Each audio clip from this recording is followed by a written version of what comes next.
It's just set at this one current speed, which I like. But I'm gonna hit record. Yeah, well, it picks it up. Not that bad though. I have like a fat bar that goes through. Oh. Yeah. Yeah, you can notice it on there. Like it's not like spiking or anything, but like there's definitely a noise. Yeah, you can see the wave. You can see the wave. All right, I'm gonna turn it off. Fucking Christ! God fucking damn it! I'm gonna turn it off. I'm gonna feel bad. No, I'm not yelling about you. So I've hooked up my my monitor to my TV, right? Mm-hmm. And what I had before was I had it so that monitor 2 and 3 were the same one. Mm-hmm. And so like I could play games on it on my TV, blah blah blah blah. Turns out, for some reason, it like halves the frame rate. Oh. In my games. And so when I turn that off, and then the other friend tells me, you know, hey, click the link, and I clicked the link, and I felt violated for the first time in 10 years. Kidding me with this. Should be against the law. Rickrolling people. The first time I was ever rickrolled, I was sent an email, and I don't even remember what the email was. Oh my god, they're actually doing it. What? Teenage Dora the Explorer. Yeah, oh she's weirdly like pretty. That's we gotta sex her up for the new kids out there. Look, yes. I guarantee you, there are kids who watched Dora the Explorer. Some kids are probably attracted to her. I guarantee it. Oh, it's the internet, man. There's already Dora porn out there. I saw the picture posted on Reddit, and I wasn't at first sure if it was real. But all the comments were saying, "Is this some like Dora the Explorer porno?" Because of how she looked. Yeah. Anyway, I'll start my audio. It's out there. I'm gonna pronounce it Godot. I'm sorry. You were wrong. No, it's Godot. Look, isn't that my calling card to be wrong? So I'm just gonna continue. But I'm just proving that it's not making you mad. You're just wrong. Yeah, no, my natural reaction is you want to poke my buttons. So there you go. I was just saying that's how it's pronounced, and that's how it's supposed to be pronounced. Okay. That's all I was saying. I wasn't doing it to make you mad. I was just proving that I'm correct. That makes me mad. Well, I'm sorry that you being wrong makes you mad. Shit, make her... You know what? Fuck Idris Elba. Make her James Bond. Just do it. No, I don't want this female James Bond crap. What's crap about it? Just... No, let women have their own characters. You don't have to make them the male characters. Yeah, but it'd be cool to have a female James Bond, though. Now it's happening to Justin, because he's like... Because I'm imagining female like... characters be this thing instead. Yeah. And now... I think it'd be sick. I mean, we got a female Doctor Who. Fuck it, that's 2 female James Bond. Yeah, but the Doctor isn't a person. It's just a title. Same with James Bond. It's just a fucking title. No, James Bond is his name. No, it's a code name, isn't it? No, 07's a code name. Well, that's what I'm saying. As soon as you make a female James Bond, it's not James Bond anymore. Just make a new character that's a super spy, that's a lady. You know what? I'm gonna write a screenplay. Because that wouldn't fucking sell. Nobody would watch that. But they would watch a female James Bond. That's sold before. Where? Who? Tell me names. Box office receipts. I don't. It was Angelina Jolie, I think, who did it. Oh, the one where she was on the CIA? Is that what you're talking about? Because hey. I think I know what you're talking about. Are you talking about Mr. and Mrs. Smith? No. I mean, that wasn't terrible, actually, but no. No, that movie's bad. I liked it. I didn't hate it. It's as borderline as action movies you can get. You know what's a really good action movie? What? Mission Impossible Fallout. Oh, Salt. That was it. Oh yeah. Oh, that movie. That terrible movie. Thank you for bringing that up in my mind. I'm just saying, there's been examples. Yeah, but was it creating an original character? Yeah, but was it successful? There's been bad James Bond movies for one, and also that's a 50-year-old franchise. Sure. So, if you had a female character with a 50-year-old franchise, oh wait, Tomb Raider. That's not It's like No. 20 something. I know, but I'm just saying, like, that's the situation where it's a strong female character. Would you want a male Lara Croft? We did. It's called Nathan Drake. Yeah, but that's a new product. It's Right. the same. It's I guess, but I'm just saying, if there was a Tomb Raider movie with a male lead, his name was like Lance Croft or something, like you would, that would make you mad. It's like, get the no, fuck out of here. I'd watch it. I'm an open-minded asshole. No, And then you're just trying to be. No. You're an no. open Why would asshole. why would I be mad? Why would I be mad? I'm being mad because you're assuming that I'd be mad. You're testing my Latino fire, and I don't appreciate it. He's already mad. Yeah, it's been a long fucking day. That's the I wanted secret. to punch a He's always customer, like real talk. Yeah, the good old days. Customer Mhm. service. Yeah. Walmart.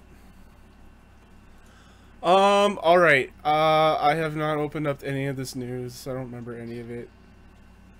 The only things I remember are all the fighting game stuff. Oh, there's a lot. Smash Oh, crap. Brothers that you guys. I don't have the Smash Bros. Direct on here. Yeah, the Smash Brothers stuff, and then Red Dead. Do me a favor when we do the show. Actually, separate, just to make the Smash fans mad. Separate the fighting game news from the Smash news, because that's just funny to me. Oh yeah. It'll get them so salty. I'll just say, let's talk about a game that's not a fighting game. There you go. Yes, please. That's your transition. God, it's just poking buttons today. Why don't I just let you guys do the show tonight? What? Why don't I just let you guys do the show tonight? Oh no, you need to be here for Smash because you actually like that. I like Smash. I know you guys like Smash, so you guys talk about Smash. I was just making a joke about how everything I say you guys are the opposite, and then I like Smash, and you're like, Smash isn't a fighting game. It was just a joke. Don't worry about it. No, I said like, I don't know. I said something about it doesn't matter. I'm like, I feel like I'm pissing people off by saying that, and I should just not say anything. No, I don't care.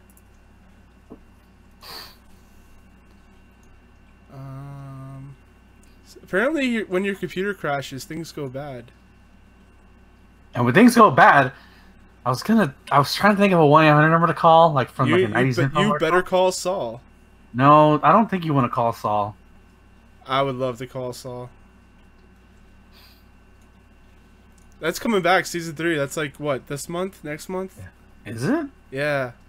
Or no, wait, season 4? There's a new season coming. Season 4, I think. Yeah. I really like Better Call Saul. It's a good show. I forgot to delete all the stuff from last week, so that's fun.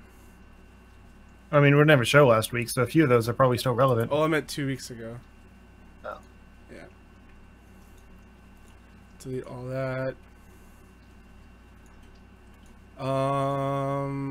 Yeah. How's it going, everybody? Is that for us? Or? Yeah, it's for you. Zero and I are. week. Yeah, it's been a long Yeah, week. very long. Oh, those big can see a shadow on the top of that. I'm gonna delete this. Dang it. Delete. Delete. That's what I do. I do that every time I'm deleting something from my phone. Get crazy looks. Sorry about that. Okay. Store beta. I told you guys that there's gonna be a store for Discord. I mean, yeah, I'm not surprised. It doesn't sound like it's very good. I don't know if you got the beta, but I didn't read it. I'm not in the beta. Do you want to throw a Smash link in here?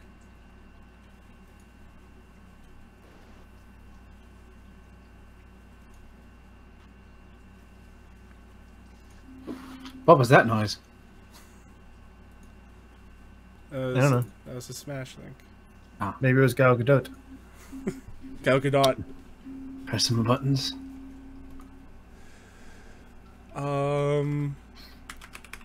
Fight Do. That's what pressing buttons sounds like. Evo announcers. Or no. announcements. Me and Ben probably know them off the top of our heads. The fighting stuff? Yeah. I probably remember. The only one I wouldn't remember. No, I do. I knew most of them. If I don't remember, then it's probably insignificant. Like Terry Bogard in SNK Heroines, and I still remember that shit. Oh, come on. That's so cool. No, it's fine. Negan. No, I know. How do you not forget? How do you forget? How do you not forget that? That's the biggest what the fuck of the show. How do you not forget it? Yeah, how do you not forget it? Like, that's in my memory. That's a Are a you turn aware phrase. of what that? How do you not forget it? Yeah. How can you not forget it? How could you not forget? Yeah. How did you not forget It's it? a double negative. So that means you do forget it. No, You it's know a what? double negative. You know what? I didn't come here to be lectured by an English teacher. How? All right, guys, let's start the show. Hello, How everyone. could you Welcome not to the forget it? Means Come how on. did could not- you forget? I did not sign up to be corrected on my broken ass. That means English, how could you okay? remember it? All Look, right, just I'm call gonna ice on my Like ass. it's not worth okay? remembering. Just I'm call ice grabbing on a my ass vodka. because I can't speak English properly. Okay. That's all I'm saying. Just call ice. Just call ice. It's okay. It's fine. It's the Trump wrong. will personally escort me out of the building. It's fine. It's okay. I don't need my livelihood in this country anymore. I'll be fine. I mean, if maybe if you knew English, then you wouldn't be kicked out. most Americans don't even That's fucking all I'm know. saying. Most Americans don't even know fucking English, anyways. I speak better English than half the dudes I see every day. Well, I work in a communications office, so I kind of have to know it. You guys are still yelling about semantics? He's yelling about semantics. I'm yelling about being deported by ICE. Oh, that's fun. Yeah. Because Justin can speak bad English and be fine. I speak bad English. Oh, here comes the van. I really shouldn't be making a joke about that. Because it could happen. You're legal, probably. You're legal? No, I'm Bosso Brown. I make one white person mad. Oh, that's it. They don't need shit. But let's start the show. This is dark. Hello, everyone. I'm Welcome to the always Hello, everyone. Welcome to the Try Shot Gamescast. Each and every week, friends gather around and talk about deporting Ben. This week, Every week. this week I have Justin, Hi, I'm American. and Ben is still with us. Say hello. not for For very now. much longer. ICE is right out the door. One of these weeks. Again, we joke about that, but all I have to do is make one white person angry, and they could call ICE on my ass, and that's it. I'm gone. You work at Walmart. I'm sure you've made some white people angry. Oh hell yeah, I have. I for some reason, dude, they're the most angry. That and Hispanics who don't speak proper, who don't speak English properly. But enough about me. What are you drinking tonight, Justin? I have it's whiskey and Irish cream with some almond milk. All right. It's kind of like a budget White Russian with the stuff I have in the kitchen. Using almond milk. This sounds fancy. I don't Is that- keep milk. Like milk goes bad too quickly, and does. I'm kind of lactose intolerant, so it's easier just to keep almond milk for everything. Because I really only use it as a coffee creamer, and then occasionally to mix a drink. And I also started drinking like a protein shake in the morning for breakfast. So I use like sweetened almond milk and that, and then I use unsweetened in my coffee. So we keep 2 things of almond milk in the fridge now, All right. Wow, you are an adult. right? Tonight I'm drinking a mixture of Coke and vodka lime. So it kind of just tastes like I'm drinking a Coca-Cola lime. Vodka lime. Yeah, absolute lime. I don't know. It's on the video I've version. seen that. Oh, Yeah. I remember those bottles. Yeah. Yeah, I brought some Little Caesars home for dinner. Not sponsored. And like I picked it up on the way home from work, and then I was like, crap, now I can't get alcohol because like the pizza will get cold by the time I get home. So I got home, I was like, man, I got pizza, but I kind of wanted beer. And then Brooke pulls out like a 24-ounce can of Colt 45. She's like, I got you, boo. I'm like, aw, Aw. this is nice. Yeah, it So, must yeah. be nice to have IRL friends. Or people Or in general. a wife. Yeah, that too. Yeah, Well, I mean, your wife should be your friend. I mean, I know she people. is. That's true. She's your best friend. Yeah, she is. It's true. There you go. But the point is, I was drinking before I started this, so it'll be fun. Sounds good. I hear you guys have been complaining a lot about Mega Man X over the past week. Yup. Like the X series in general. You want to talk about that? Share some of your frustrations, get it all out? I'll start because I feel like I've probably played a lot more of them. Wow, but insulting. on the last show, you've just played X5, basically. I played X4, 5, 1, and 2. Thank you very much. All right, fine. On the last show, I mentioned that I was like at the end of Mega Man X, but hadn't finished it yet. But I was hoping to, like, very soon. And since then, I've beaten 1 through 5, and I beat 4 twice with X and 0. So I guess I got over that slump. But yeah, I'm actually really proud of myself because, like, those are not easy games.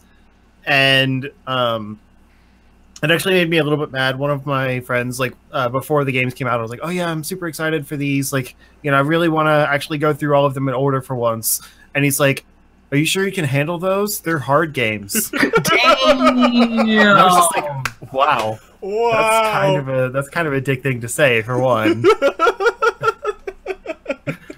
But also, I'm not always terrible at games. I kind of play that up as a joke. So yeah, like beating all of those that I've never been able to beat before made me really happy and proud of myself and my ability. Nice. But also, like, I kind of stopped enjoying it after 4. 2 was actually still really good. I barely had played that one before. 3 was rough. Like, it was still fine, but it was rough. Like, a lot of the level designs were kind of awkward. The level of, like, randomness to the game was a little weird. Like, the way that like the little mini bosses show up and just, like, randomly go into the levels. And so, like, you could go into a level and, like, end up with mini boss doors that you go through, just walk through an empty room and then keep going through. But if one of them, like, lands in that level, then you go through those doors, have to fight that person before you can continue. And if you don't, you just, like, have to basically leave the level and go to a different one and hope that they're not in the level you go into next time. And that kind of ruins it. But also, to get, like, the ultimate armor in that game, you have to make sure the last hit against each of those mini bosses is with their weakness weapon. So if they spawn into the level of, like, what might be their weakness weapon, clearly you don't have it yet because they're in that level. So you have to basically just, like, die against them, go out, go into a different level, hope you don't run into them again. It's just... It ruins that sort of, like, with X, there's a flow. You can go from this stage to this stage, pick up this, that. There's very little backtracking. X3 kind of just, like, throws it all out of the water and makes you backtrack for so many things. Exactly. And especially since, like you said, there's a lot of backtracking. Like, even after you get your powers and stuff, you have to go back into the levels a lot. Whereas I feel like in X, and to an extent X2, it had a little bit of that randomness still. You could at least see where the mini bosses were going, and they didn't require specific weapons to beat them. So there was more. There was a less randomness element to it, even though you still had to fight them to get, like, the good stuff at the end. And you still had to fight them, like, before you beat 5 bosses, I think. It's like if you beat 3, one of them goes away. If you beat 4, 2 of them go away. If you beat 5, all three of them go away. And if you don't beat all 3 of them before you beat all 8, you don't get, like, the Z-Saber or whatever at the end, like the really powerful weapon. But in 3, like, everything about the game is random. It feels like. And there's just, like, a lot of awkward elements to it. You can kind of see those seams start to break a little bit. But I was determined to, like, 100% complete all of those games because it made me realize how much easier the end stuff is when you have all of the heart tanks and the ultimate armor and all that stuff, like all of the body upgrades and things like that. That's probably why I never beat them before, because I never got all that stuff. And X4, like, is my favorite, for one, but it actually feels a lot more like 1. Because you don't have all of that randomness element. It's just the 8 robot masters. You go in, you have the heart tanks, you have the body parts, but that's it. I don't think there's even an ultimate armor at the end of the game, if I remember There's correctly. a cheat code to get it, but that's still but there's no like capsule or anything. Right. So it feels very much like more of a kind of streamlined, simple experience like 1 was. And so I was like, okay, so maybe, you know, 5 and 6 will be kind of like 2 and 3, where like they're not terrible, but they're not as good as 1 and 4. Man, both of those games are garbage. Like, I'm at the end of X6 right now. And for a while, I actually thought that X5 was worse than X6, which is, I had kind of heard it the opposite. But the more I play of X6, the more I'm not really sure which one is worse. Because the problem with X5 is the time limit on it. Like, every time you go into a stage, it ticks down an hour. And you have, like, you start with 16 hours, I think. 16 hours for the 8 Robot Masters. But after you beat 4 of them, you, like, kind of do, like, a stopgap and get a few hours back. So I don't know exactly how many you have total, maybe 20. But, yeah. So that whole idea of Mega Man games, where like you beat the Robot Master, like if you can't beat it, you go back into another one, basically find which one you can beat first, and then go weakness, weakness, weakness, weakness, just kind of like trial and error on what order. In X5, you pretty much have to use a guide, because once you go into a level, it ticks down. So if you leave that level and go into another one, it ticks down again, but you haven't beaten anything. So for every Robot Master you don't beat and then go into another level, you lose time. And if you want to go back into a level to get a heart tank or a body part or something like that, it ticks down, even if you don't beat the boss or anything. Man. Like, if you go into a level, grab something, and go back out, you still lose an hour. And so there's just those weird elements that like feel so anti-Mega Man. So pretty much you have to beat all 8 Robot Masters, and then after the time limit's gone, go back and pick up everything that you missed. But that's so antithetical to what the Mega Man idea is. If you don't have a guide, I can't imagine beating that game like without running out of time. And Ben, do you know what happens if you run out of time? The bad ending is that Zero dies during the capsule, the space shuttle launch. You can act. Here's the interesting thing, and I've seen this happen before. If you just say launch the cannon, I've seen it's all because it's just RNG. I've seen people to have the colony destroyed without getting any of the parts for it. It's just RNG. It's arbitrary RNG. But the worst case scenario is that you lose 0. That is your worst case scenario, is that you do not have 0 for the final. You get the quote unquote worst ending. I mean, that is bad because X sucks. So. X is, hey, whatever. It's fine. To hate on my boy. It's okay. I'm not hurt. I'm not insulting 0. That's fine. Well, there's a few, because 0 is better. There's a few things I like about X5 and X6. The main part is that you can switch between characters at will before you go into a level. So, like I said, in X4, I beat it as X and 0. I never actually played X4 as X, fun fact. I've only played it as 0, for obvious reasons. So it's kind of interesting going through that game as X, and I feel like the game itself can be a little more customized because you're playing as those characters. But I also kind of like in X5 and X6 not have to playing through it twice with both characters because they're bad games, and I wouldn't do it.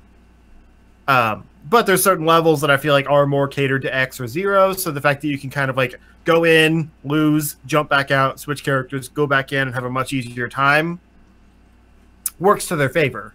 But they're just poorly designed and have really like awkward gimmicks, which is why I think 5 is still worse than 6. Because 6 has bad, boring levels, but there aren't really any gimmicks to them. Like, X5 has a speeder bike level, which is entire memorization.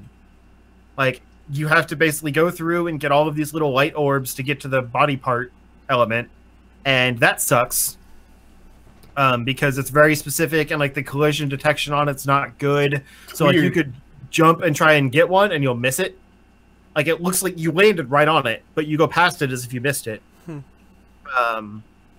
And the platforms and stuff on it are really awkward, and like you just run into walls and things if you don't hit it exactly right. And it's just, it took me so many tries to get through that, and I was basically to the point where it's just like jump, jump, jump, jump. Like, I wasn't even thinking about what I was doing. I wasn't playing the game. I was just doing the button presses as memorization, and that's not fun to go through it that many times to get that cycle down. And there were a few other bad ones that I can't remember offhand, but I think the fire one, where you have the 2 different paths The instant kill heat shit. Yeah. That's not that bad a deal, but they give you cover. Well, it was annoying because like if you hurt your armor too much, it breaks and you die in lava. What? But also like, yeah. Huh? Never had that happen to me before. Yeah. Maybe I'm just good at the game. I don't know. Well, that's the other part. Like I didn't just naturally die down there, but the other part is I would get to the end and like when you're supposed to jump out of the suit and go to like the capsule up there, I would try to jump out of the suit and it just wouldn't like. I don't know if it's like the input lag or something, like some kind of weird button detection. But, like it wouldn't let me jump out. It just like it wouldn't register the jump, and so I kept testing it in other areas. And like I would jump out in lava and it would just kill me. Yeah, like it lets me jump out in the lava, but I can't jump out like outside of the lava for some stupid reason. You could have just Falcon armored that shit over there, you know. Where? And if you're talking about the same thing I'm talking about, where you have to ride the right armor underneath the lava, you could have just taken the top half. If you have the Falcon armor by this point, at least, you could just always go back and Falcon armor that shit and not have to do it. The piece you get there is for the Falcon armor.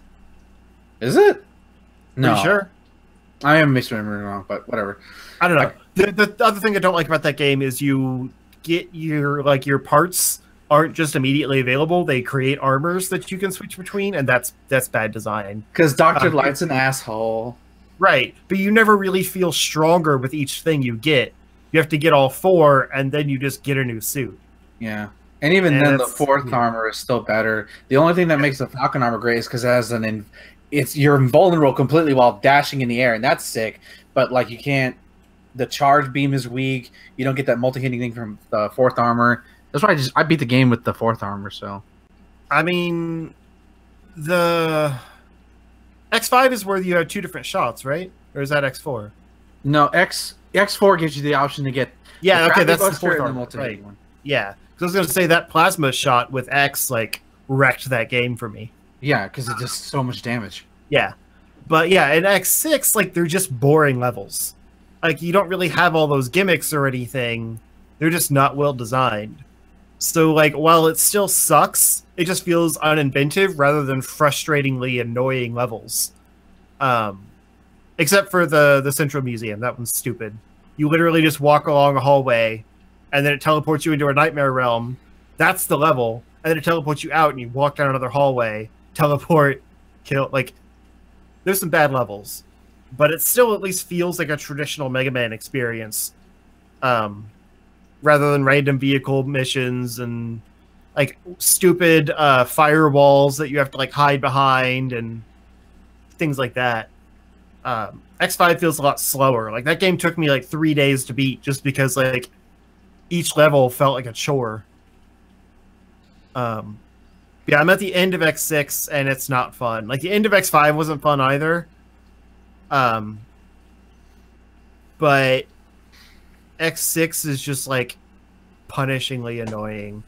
And it might be the first one just out of like boredom that I beat with the Rookie Hunter mode on, but I don't want to do that. Like I have yet to do that, except to like just cheese past sections that I don't feel like spending time on again after I've already done them.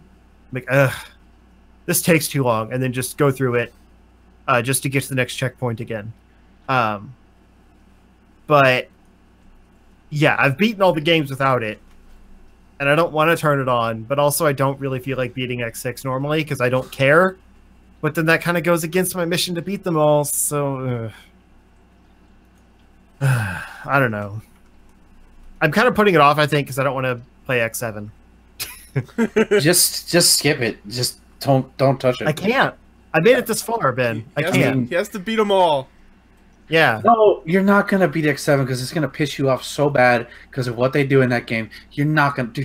I'm telling you, for your sanity, just play X8. Don't even play X7. X7 literally means nothing. It means even less than X3 in terms of like story and everything like that. I don't care about the story. I skip most of the story. Although X4 and X5 actually had some really interesting story stuff. Well, yeah, that's what makes X5. That's why I like X5 so much, because it's a fight between two brothers. Yeah, but X5 also has way too much dialogue. Like every time you complete a level, it tells you the exact same thing about every time you get an item. Yeah. And you have to just like tap, tap, tap, tap, tap. One nice thing about X6 is all of the Alia dialogue is optional. Like you have to hit select or whatever button to pull it up, rather than just like her stopping you every 5 feet. Like, oh, here's how to get past this next section of level. Okay, stop telling me. I can figure it out on my own. Yeah. X6 doesn't do that, and I think that's why I like it a little more. But anyway, aside from those, I will beat X7. I'm calling it now. I have to. I'm calling you saying you won't because you're gonna get too mad. I don't know. That game, like, there's those people that like trophy hunt for platinums in Sony games for no reason, it seems, and I would never do that. Just like I wouldn't spend 100 hours on one game just to get everything for nothing. But this is a matter of personal pride for me. Okay, I'll be here. I'll be here when you say I can't do this bullshit. I'll be here. Who knows? Maybe he'll really like Axel. Oh God! Well then, just I play don't X8. hate Axel actually. Just play X8 then, because he's in there too, and he's better. Axel's good in X8 and in Command Mission, which I wish was included, but I'm not going to. Like, I'll play through it sometime, but I'm not considering that one that I have to beat for right now. So it's not the next game. Yes, it is. It's oh God, we're not gonna have this debate. I'm gonna nip it right there. I hate it. It's called Megaman X Command Mission. Not a next game though. We're gonna nip it right there though. You're the worst. Anyway, aside from that, I've also been playing Rise of the Tomb Raider, thanks to Thomas. And that game's super cool. Like, it's really pretty for one. Puns. But what? Because it's in frozen Tiberia, and you said super cool. Not all of it. Well, like 90% of it. The beginning of it. Yeah, the beginning. I'm into an area now that's more like jungle-y.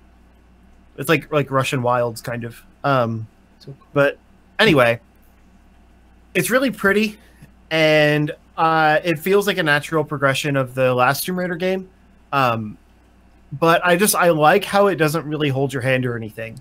Like, there's a few little kind of moments of QuickTime events where like the game will slow down as a trap is sprung, and you have to like shoot the highlighted part, or like, you know, make a jump real quick or something like that. But like you don't really have those sections of just like doing a, you know, quick time running or boss event or anything like that, like in God of War or even like older Tomb Raider games and stuff. This is more like if there's a platforming section, you have a button to jump and a button to use your like your stick thing to hook into stuff. Your ice pick. Yeah, ice pick. Thank you. And if you miss a jump, or if you don't hit the ice pick button to grab something, you'll just fall. Like, it doesn't warn you, like, when you get close to something that you can ice pick. You just have to hit the button. You just have to know. Yeah, and there's really cool elements like that. Like, you actually feel like you are the one exploring, because the game doesn't tell you what to do. The only time there's a button prompt on screen, outside of, like, tutorials and stuff, is to kind of right yourself on a ledge. And I don't think they even need that.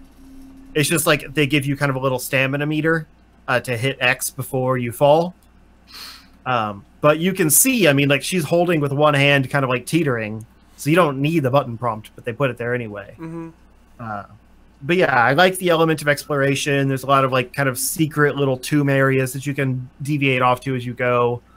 I'm not a huge fan of the combat, but that hasn't been super important so far. There was a fight with a bear I didn't really care for. Because they're just kind of like running away and then shooting your bow, running away, shooting your bow.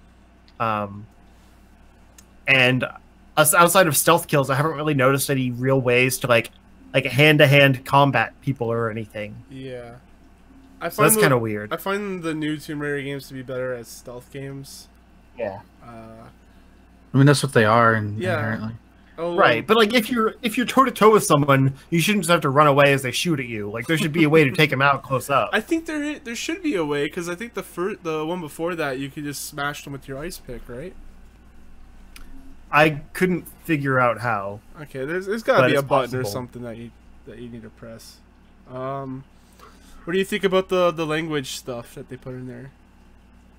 It's cool. I don't need it, but it's cool. Like it gives you an incentive to look for everything. Because I spam that sense vision or whatever to see everything around me because it's hard to tell. There's like, I mean, there's artifacts and stuff in all these old tombs. Like, I don't know what I can pick up and what I can't. Mm-hmm. So I just kind of wait for when it glows. Yeah. But it does make you feel more like a, you know, an adventurer when you're like uncovering lore and stuff. And there's actually kind of a gameplay element to it because you get experience and languages from it. Yeah. So like as a player, it gives you incentive, and it also is true to the character. You're not just grabbing treasure and stuff like that and resources. You're also learning things. Mm-hmm. So it's neat. But I kind of got that from God of War too. Like when you get the different language ciphers that give you access to different realms. Oh, okay. So that's not totally unusual to me. But interesting. Yeah, it's a lot of fun. I really like it. Yeah. But that's pretty much it. My life has been Mega Man X for the most part. Ben, what do you want to talk about? Well, I don't want to harp on X too much, considering Zero talked about it a lot, but I will say that for the first time in my life, I beat Mega Man X4 as Zero, because historically I will play that game, I will beat it over and over again as X, because it is basically basic bitch mode, and I love being a basic bitch. It really is. But I played as Zero, and I somehow, once my struggle was always Magma Dragoon in the boss rush, because I would lose a lot and I would die a lot, and in the Sigma fight, namely phase 2, because I kept hitting by that second scythe throw. Once I learned one little tact where what to do, and I'm not gonna tell you what it is because I might do a let's play on it, and I'm gonna show you then. Once I figured that out, I took less damage, and he was much easier to deal with. So, and you know, it was a little dicey in the final form because I kept getting hit by stupid shit, but beat it, and it was satisfying. And that was good. That was good. Zero's so much more fun to play in that game. Like you have to have mobility and reaction times. And... yeah, he's fun. He's fun. He's scrubbed here, but it's fine. The other thing I've been playing has been a new set of DLC came out for BlazBlue Cross Tag Battle. I'm glad I bought this. I'm not I did not come here to be lectured by English teachers. But I have a new set of DLC came out for Cross Tag. You can't get me on that shit. So I tried several of these new characters. I don't know who the fuck they are, but some of them I don't like. There's this cool witch lady who like has this elemental attack. She doesn't dash. She teleports when you dash, which I think is pretty cool. But she's not for me. She's a little too slow. I found a couple of characters I think I might main more. There's like this ridiculous lady. She's from the Under 9th Birth series. I think her name is Yuzura or something like that. She has this long ass katana blade, and she can she become like, depending on what move you do, she turns into a stance character, and you can like dash everywhere. She's pretty sick. I'm liking this new set of DLC characters. And trying to incorporate them into my team, and just having I tweeted this out, but God, BlazBlue is my favorite tag. God damn, I said it. Cross Tag is my favorite fighting game to be playing currently. Like, I'll boot it up whenever I can. I'm still playing Street Fighter just because of all the the Sagat and G stuff that came out, and to try to fight those guys. But like, something about Cross Tag is resonating with me that I didn't think it would when it first came out. I assumed, oh, I'll play this game for a week, I'll be out. No, I'm playing it. I'm still playing it. I'm gonna keep playing it, and especially since they're teasing future stuff coming down the pipe later. Who knows? I don't know. I'm excited. It's very fun. You should play Cross Tag Battle because it's very beginner friendly, but extremely crazy. More Octopath. I'm starting to hit the wall with that game, and I'm barely at like my chapter 2s, and it's just because it's like I'm really starting to. I mean, the formula's always been there, but like, the lack of interconnectivity is really killing me now, especially how further we're getting into it. But I feel like I need a break from that game for just a little bit before I resume it back up again. I like a lot of the bosses in terms of like making you think of strategically, thinking about how to bring different teams and how to incorporate different jobs. It's still a fun game. It's just, and it's still a very good game. It's just not on my priority right now, especially with the X Collection coming out. But I'll get back to it. Only have 2 chapter 2s left, and then I start chapter 3. So everybody, but it seemed like the level spike is up even further, and I'm like, holy shit, I'm gonna have to grind. Fuck this. But I'll probably do it anyways because it's a Switch and I can just slam in bed and grind if I want to. Have you heard about the Valkyria Chronicles 4 demo? Yeah, I have no interest. Oh, really? Yeah, I wanted to, but like, I don't know if I'm gonna like it because historically I'm not good at those games, and while I want to play it, I don't know if I want to drop $60 for a game I'm not gonna beat because I don't beat. Well, that's what a demo is for. But I don't have interest. So I don't have interest. I never had interest in the Valkyrie series, even if it's anime. Before we started the show, I got to play a little bit of Dragonball FighterZ on the Switch. It's coming to Switch at the end of next month. There's a live beta going on right now. It's probably going to be... It's over by the time you're listening to this. But just played a couple of matches, and it's really fun. It's really simple. But it's like... not cinematic. It's explosive. So like, I love the little sound effect whenever you do like some kind of exciting hit. It goes pring, and it just makes you feel like an ultimate badass. And then when you DHC super into super into super, it's just like, oh my god, I can do anything. And then you get comboed to death by some asshole who's been playing since January. He's been playing on the PS4. It's a fun game. I can't wait to play more. It's the entire roster too. If you're curious about the beta, or was curious about the beta, I kind of hope the DLC characters will come with the Switch version. Since by then I think most of the DLC characters will be out. But I think they're gonna just make me fork up. Yeah, they're gonna make me fork another $30 to get those characters, which is a shame because I want to play as Bardock because he's so fucking hype. Yeah, everyone was using Bardock at Evo. Yeah, he's one of the best characters in the game. But I got mad at a player because I played Cell. I picked first. I wanted to do the yell just so I can feel some kind of happiness inside today. And he skipped the intros, and I was like so mad. I'm like, you don't skip the intros. Just let the intros rock. God, I know what kind of player you are if you skip the intros. But that's all I've been playing this week. Not a lot. Not a lot. All right. So it's been a couple of weeks. Justin, you want to talk about GTA 5 Online Heist that we did, or no? Go ahead. I mean, I'll chime in, but yeah, I was only thinking about the last week. I wasn't thinking about the week before. Yeah. Anyways, me and Justin did GTA Online Heist, and it was like the first heist. It was just like 2 players. It's super basic, but it gets you into the game and to understand how heists actually work. There's like a whole setup that you have to do before you can start the heists, and the way it's set up is that the person that pays for the heist has to set up how everyone's roles, and then also cuts the deal of how much they make. So it's kind of unfair in that way. I don't know. It's like super basic. We just knocked over a bank. You did the driving. I did the drilling. This is back before when I was trying to grind out to get us a nightclub, but it's a lot of money, and I can see why people are really pissed off about how you basically have to spend real money in order to get anywhere in the game. So yeah, I got a clubhouse, but then I got into it and saw that any business you want to start up costs even more money. Yeah. So the clubhouse is basically worthless on its own. Yeah, you need to have money in order to do the missions to get more money. Yeah. It's a huge grind fest.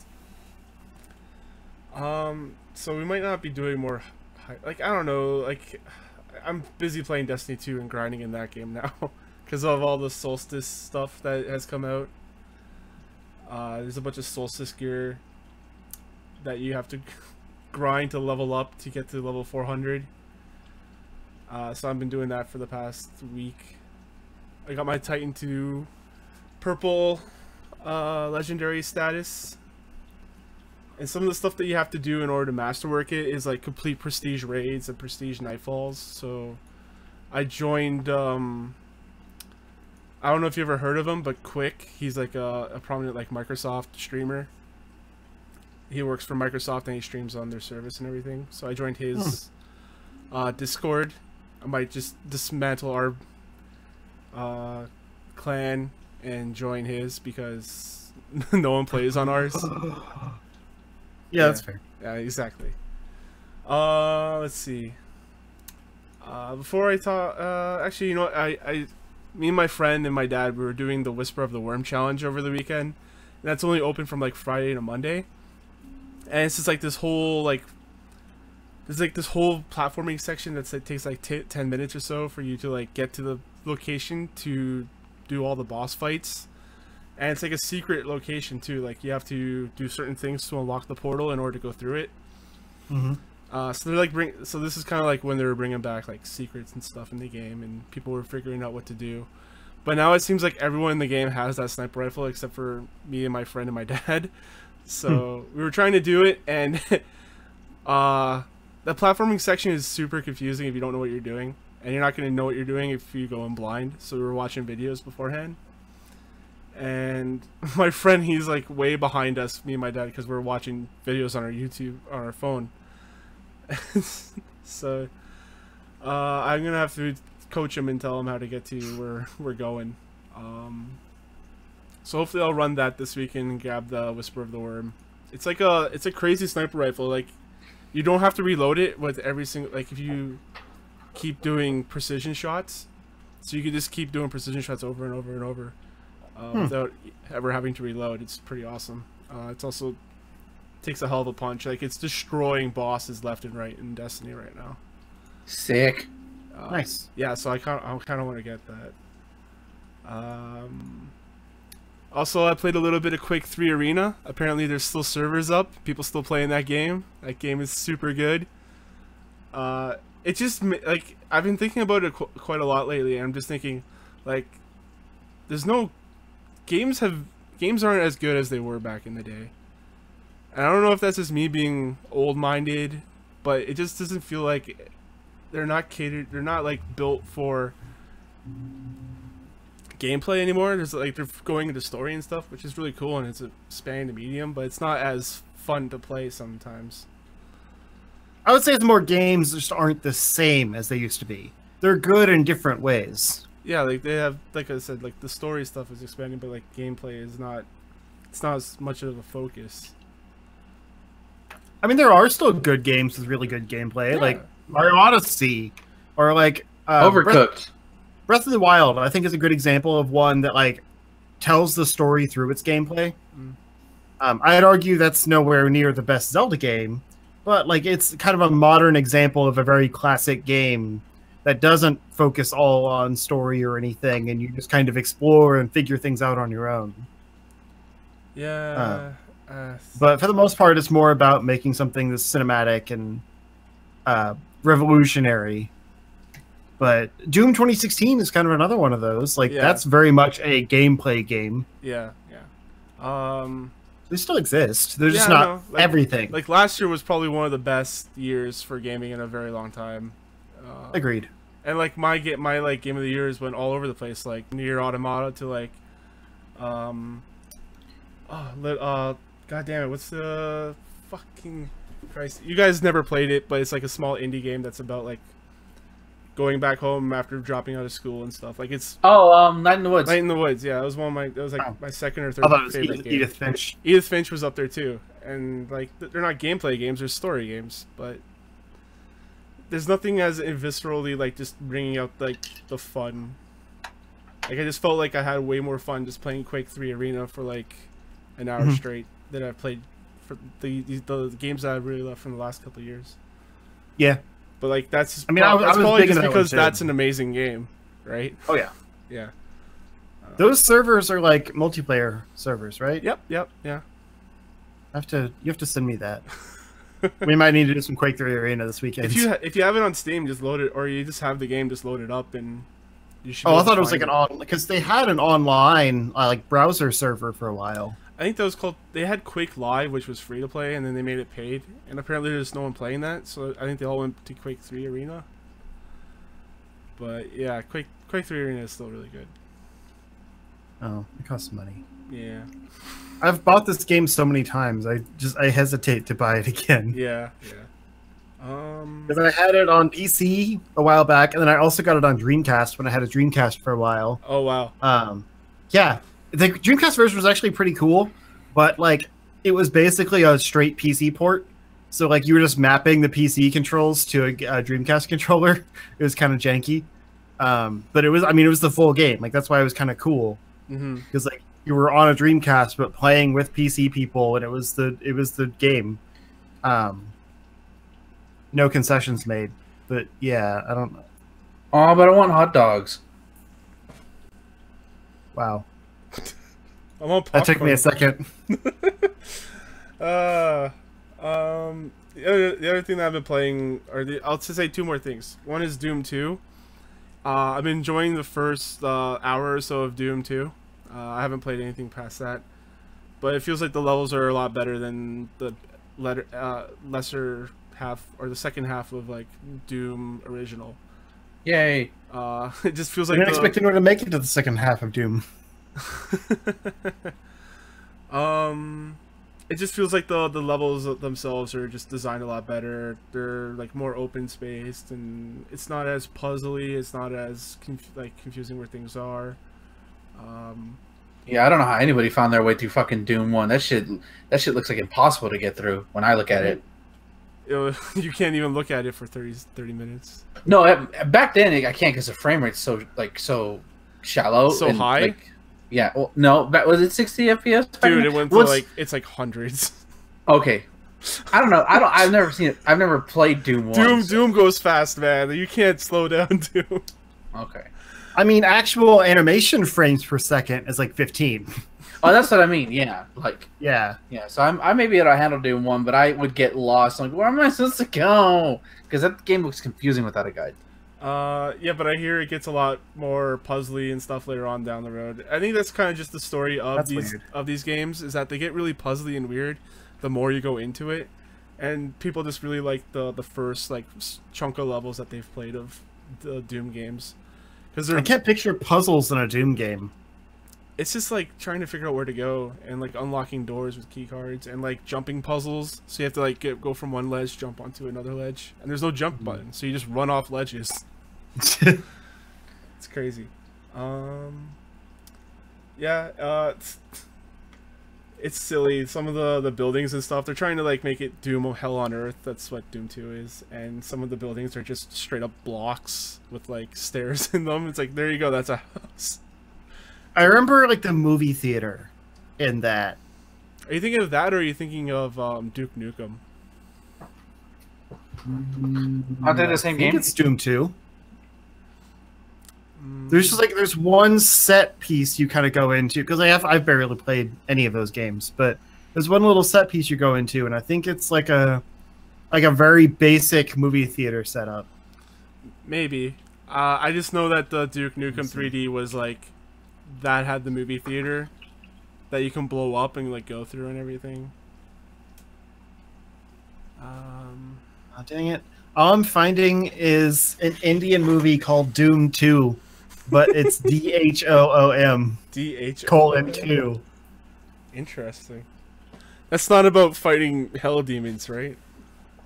No, it's it looks like it's like a Fast and the Furious. Oh. Like foreign knockoff. Interesting. I should probably check that out. With like sexy Bollywood actors. Sounds right up my alley. Hold on. What is the subtitle? I can't see it. Oh, Back in Action. Yeah, they're like on motorcycles and rollerblades and stuff. It's weird. Cool. I actually, near my work, there's like a Bollywood movie theater, and it's like a fairly sized theater. What? I feel like I should go in and watch a movie and be like the only white guy in the movie theater. Okay, yeah, it's definitely Duke Nukem. Yeah. That's what I was thinking of. Yeah. That's what everyone remembers from. Yeah. I mean, it's kind of cool looking. It is. It's really cool. But it's very basic. Mm-hmm. Okay. These games all blur together, like this and Doom and Wolfenstein 3D, like they're all the same game. That's because that era of gaming, like Doom was so popular that they made all these different knockoffs. Yeah. And now they're all drastically different. And then Yeah, there's a whole history behind it and Apogee and all that. The other thing that I was playing was Singularity, which is a pretty neat like B-tier game. It's a type of game you don't really see nowadays, where it's like it doesn't have that level of polish, but it has a really interesting like mechanic to it. This one is all about like reversing time and going through different time zones. That was a Twitch Prime game, wasn't it? I don't think so. This is like a fairly old game. Not fairly old, but it's like, you know, Xbox era. Oh, okay. It's published by Activision, and you're basically you're the Americans going into seeing what the hell the Russians are up to, because they discovered this new element called E99, and there's like all this Russian propaganda everywhere saying E99 is great, it's doing all these different things, and then you see like what the torture that they've been doing to kids and all that kind of stuff, and like all the fucked up things that the Russian government was doing, and you're trying to get this device from them. And yeah, you're just going through time, shooting bad guys. It's fun. It's like worth $5 fun. Doesn't sound very fun. Oh, I mean, like, I bought this game like when it was $10 on the PC years ago, and I just never installed it. But then I think I got it for free or something on PC again. So I decided to check it out. I'm like, oh yeah, this is like it's like, it just reminds me of a time before there's like right now we don't really have beer tier games. We have like indies and AAAs and stuff like that. There's no like middle tier anymore. Is it like Time Splitters? It's, well, I don't like Time Splitters, so I say it's better than Time Splitters. What?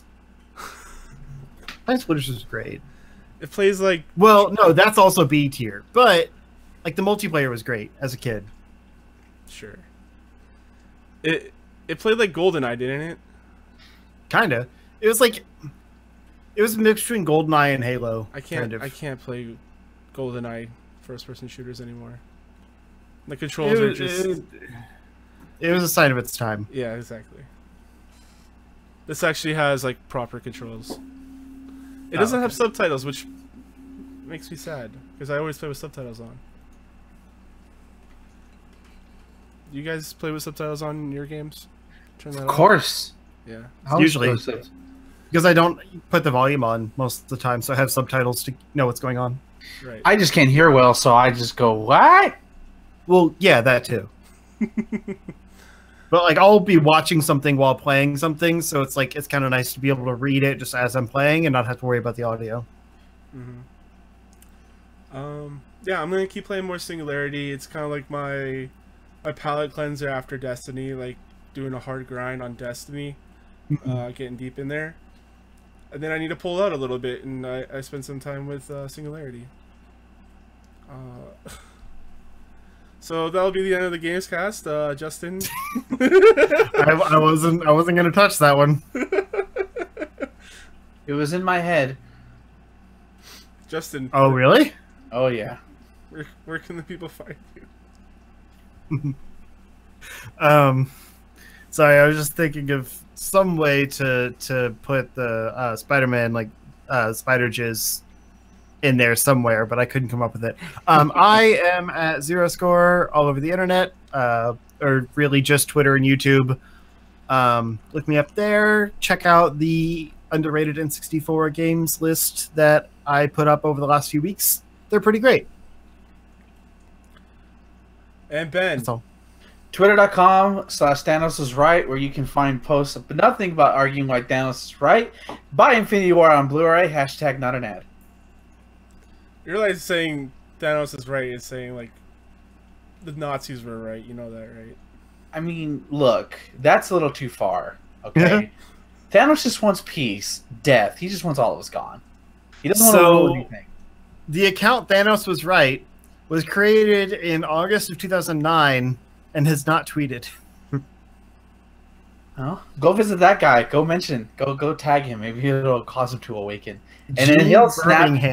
And he'll snap the Infinity Gauntlet, and I can leave this plane of existence.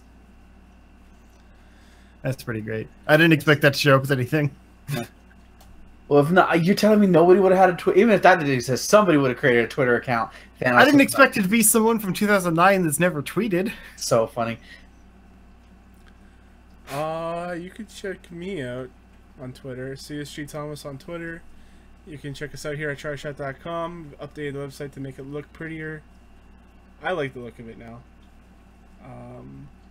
You can also email me, Thomas at tryshot.com. I'm behind on emails right now. I got 15 on red. I need to go over like on the weekends. I check them out, so I'll check them out there. And yeah, that's it. Enjoy your games. Solid ending. Yeah, we actually have a pretty good show for news tonight. I think I like all the news that we have right now. Yeah. For the most part, yeah. Making noises. I'm gonna get another drink real quick. Okay. I'm gonna turn my fan on for a moment.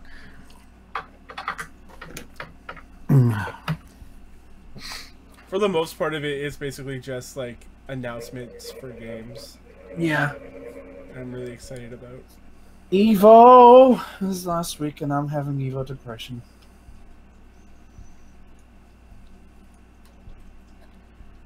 Red Dead Redemption looks so good. I didn't see that. Check it out. I should. I will right now.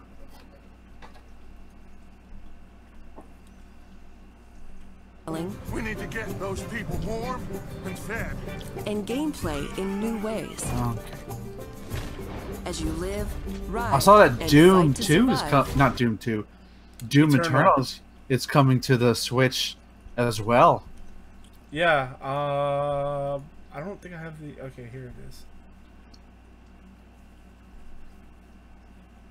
Where's the update? It'll be released. Blah blah blah blah blah. Yeah. Okay.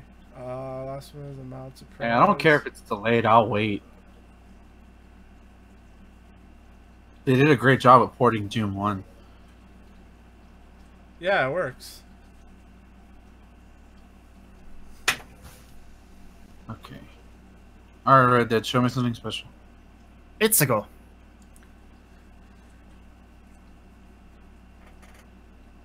Hello everyone, welcome to the Video Game News and News Show, hosted by your host Thomas and Justin Hi. and Ben. Chun-Li is Bae. Is she? Yes, she is. She's... Why wouldn't she be? Dies for The days. fact that you just made me upset by questioning her base stat. I'm done. Fuck this show. You say that every time. You're never done. No, because I like being in an abusive relationship. There you go. I'm Harley Quinn. How you doing? Yeah, that's fair. I get it. Speaking of abusive relationships, IGN and this reviewer have parted ways. Oh, we're going right into this. Okay. Nice. I just wanted to start this one off because we have a lot of video game announcements. I'm gonna put that towards the end, so I'm gonna get through all this other stuff first. But yeah, gaming site IGN has removed a review for the game Dead Cells after allegations surfaced yesterday that the review's writer had plagiarized from a small YouTube channel.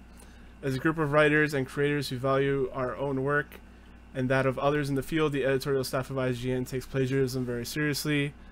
From a note that they posted in place of the review, which was written by IGN Nintendo editor Philip Muchin. Boo that man. Why him? I don't know. Okay. In light of concerns that have been raised about our Dead Cells review, we've removed it for the time being and are investigating. And then they followed up with an update saying they let go of Muchin, writing in a statement that it plans to re-review Dead Cells. We apologize to our readers, developer Motion Twin, and most especially the YouTuber known as Boomstick Gaming for failing to uphold to these standards. IGN has spoken. This made me mad. Yeah.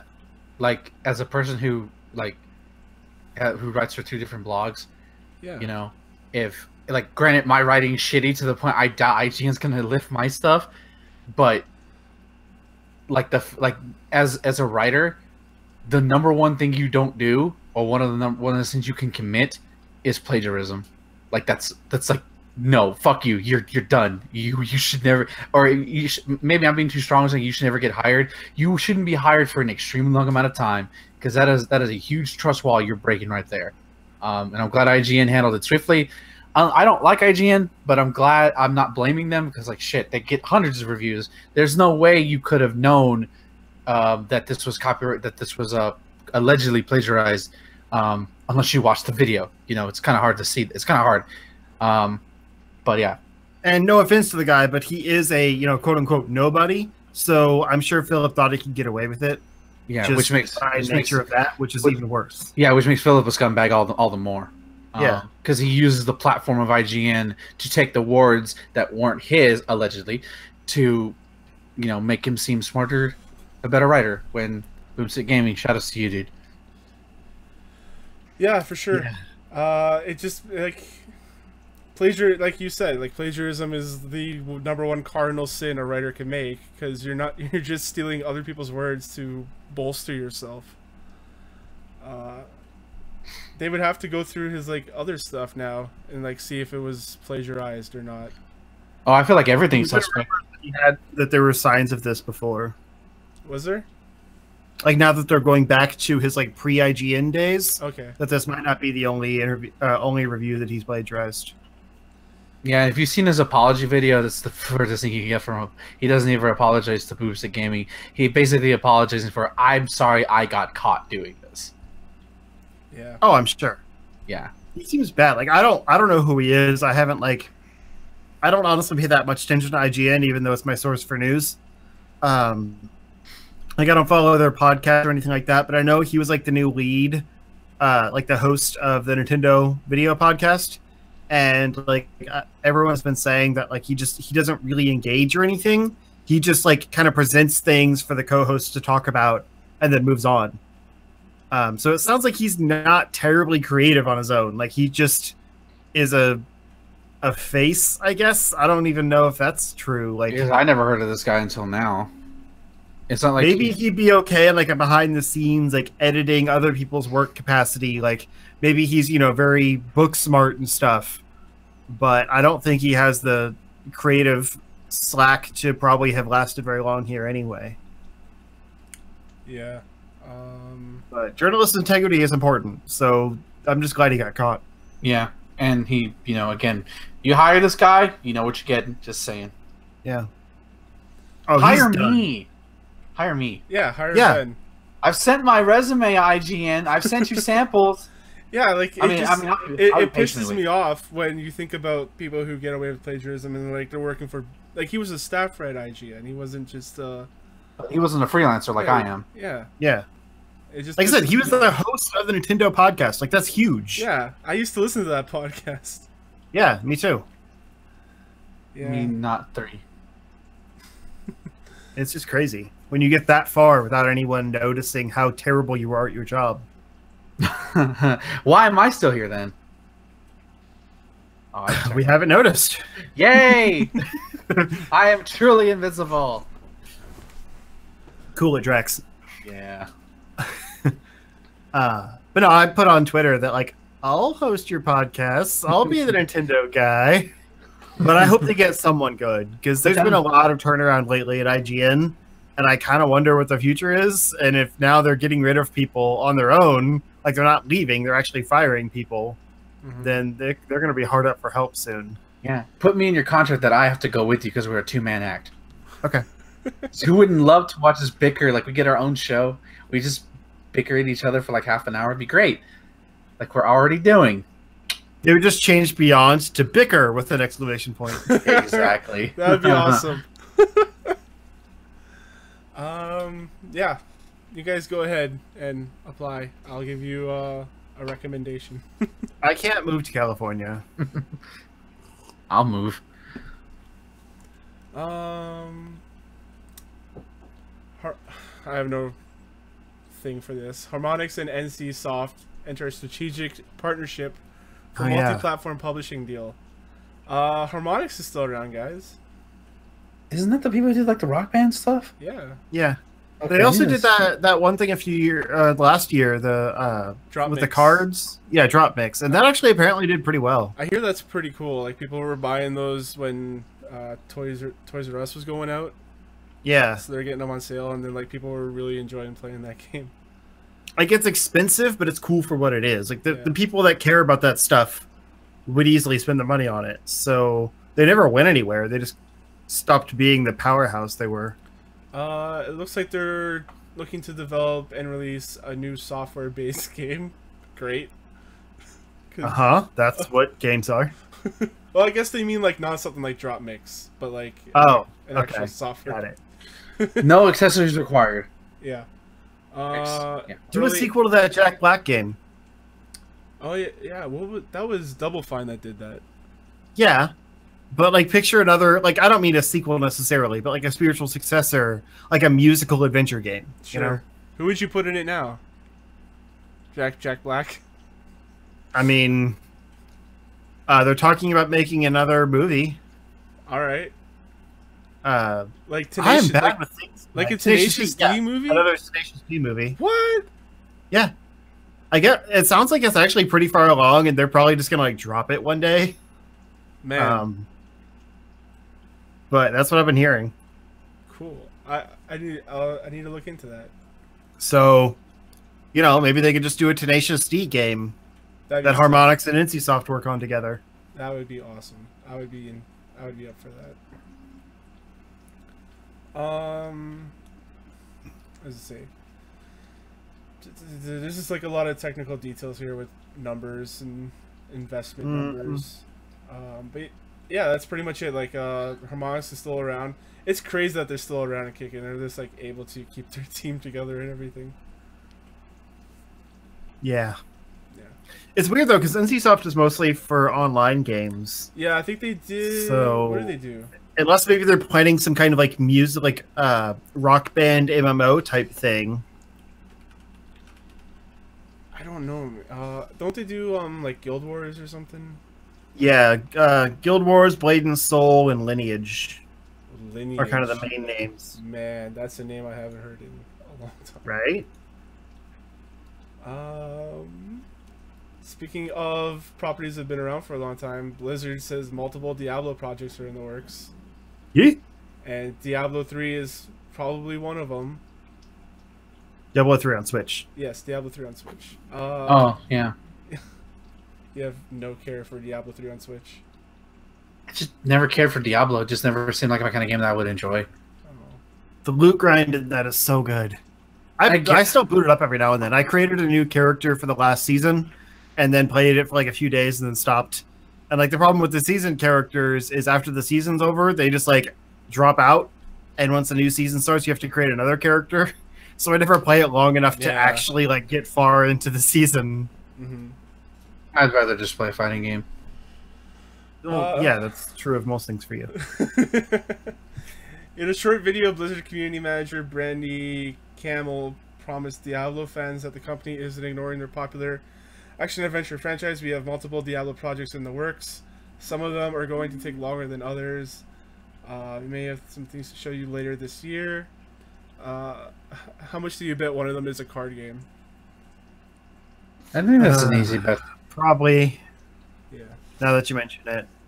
But Diablo 3 has been out for like 6 years now, I think.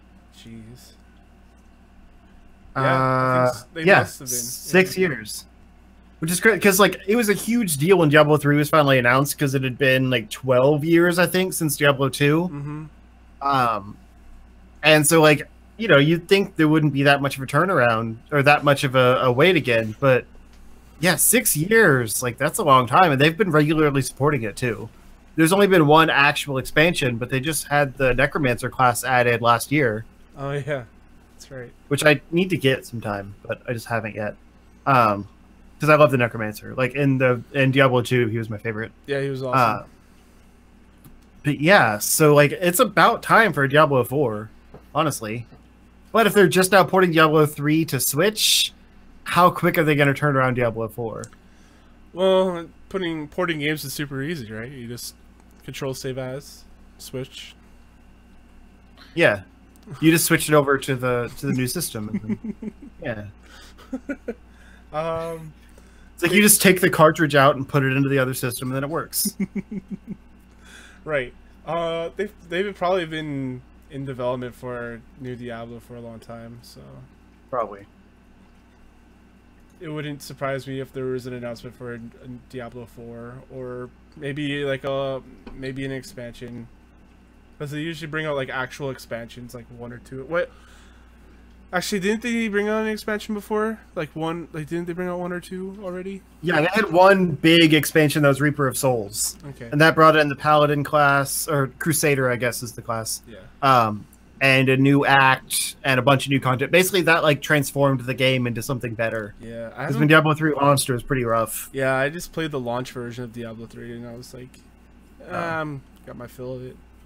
The expansion's really good, Yeah. but it's not as good as the Diablo 2 expansion, because that brought in like 2 really cool classes and like a bunch of new stuff.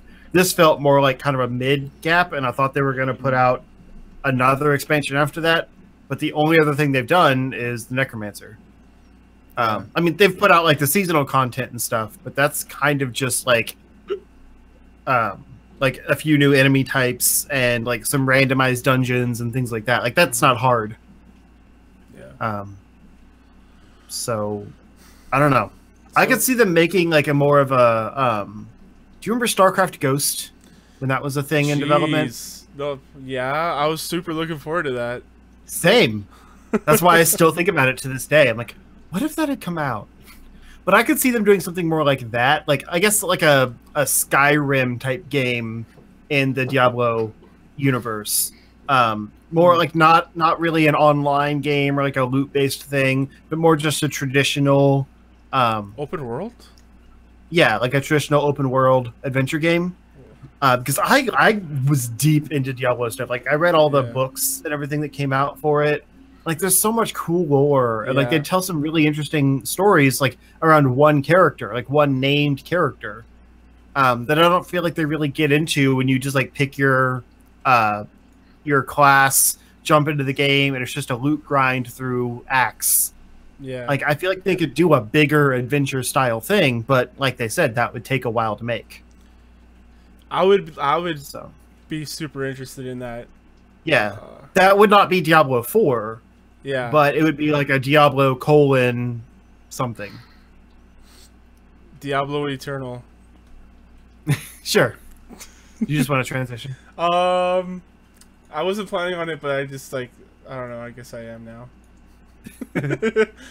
Yeah, the Doom Eternal was they had a gameplay stream today. I didn't get to check out the video before starting, but the key takeaways that I got from the headlines was that they're adding an invasion mode that's optional. You don't have to participate if you don't want, but they'll have it so that people can invade your game as demons that you can kill off, kind of like Demon Souls. Yeah, what do you think of that? No, that's cool. Okay, yeah, whatever. I mean, at the end of the day, more Doom is cool. Yeah. Like, I honestly haven't watched the video or anything because it came out while I was at work, and I just haven't really had time. Yeah. But I'm excited for this game, and I like the stuff about like shooting off limbs and things like that. Like what you aim at, like can be blown away, and like you can create holes and monsters, and like it feels more visceral and like realistic. I don't need those multiplayer elements. That's kind of weird. Yeah, I feel like their multiplayer, like I wasn't feeling that either. And then they had a snap map that I never checked out, but it was basically just a map creator. Yeah. Like their multiplayer stuff, I'm not the target audience for that, so I don't really care. I'm glad there's an opt out because I wouldn't want to opt into this. Mm-hmm. They said that they're gonna have double the enemies, which is cool. Just like Doom 2. They double the enemies. Mm-hmm. They said they're gonna have the lead character is gonna be the strongest, most powerful hero we've ever created, and they just have this model of him with like this blade on his arm, which is badass. Yeah, there's a picture of him with a sword too. Yeah, like a beam sword. First part of the demo was set on Earth City. an Earth City. They should just have a city called Earth City. I dig it. With demons are presented in a more colorful neon environment. Yeah, it looks awesome. I'm just can't wait to play it. What I think is really cool is I would assume Day and Date is launching on PC, PS4, Xbox One, and Switch. I would assume that too. Everything is coming out on the same day, and that's awesome. That would be awesome. Yeah. You gotta love the support. Yeah. Okay, this first shot of as he comes out at the beginning of the video, as he, you know, sees the city, and you just see like these whatever the fuck these things are coming from the sky and everything. Like, that's fucking cool. Like, I will vomit 3 times a day to play this game for 1 hour, if it means playing this game. It looks super cool. Look, it makes my head hurt a lot, and if I push my limit, I'm gonna throw up. Okay, I will do that for this game because it looks freaking cool. And Doom 1 was already great. Okay. That makes sense. I thought you were just saying like you volunteered to vomit. I mean, I do need to lose weight somehow, so It doesn't quite work that way. Are you sure? I thought it did. But it looks cool. I hope the Switch thing is true. I mean, if it's delayed, I'm not gonna lose sleep over it. I'll wait. I will patiently wait like a good boy. But if it comes out day and date, I'm buying that sucker day one. Even though I have yet to beat Doom 1, but we'll see how it goes. Yeah, I'm just watching the trailer, the video right now. All right, I'll check that out after the stream. Square Enix possibly teasing a new Bravely Default game. Oh, hope so. God damn it. On Switch. On Switch. When the Octopath Traveler, I'm just saying, like, that would be cool in the Octopath Traveler engine. No, I wouldn't. I don't know if I'd want that. No? No, I'd want it in like it's the style that was on 3DS. I don't, because that's Octopath style.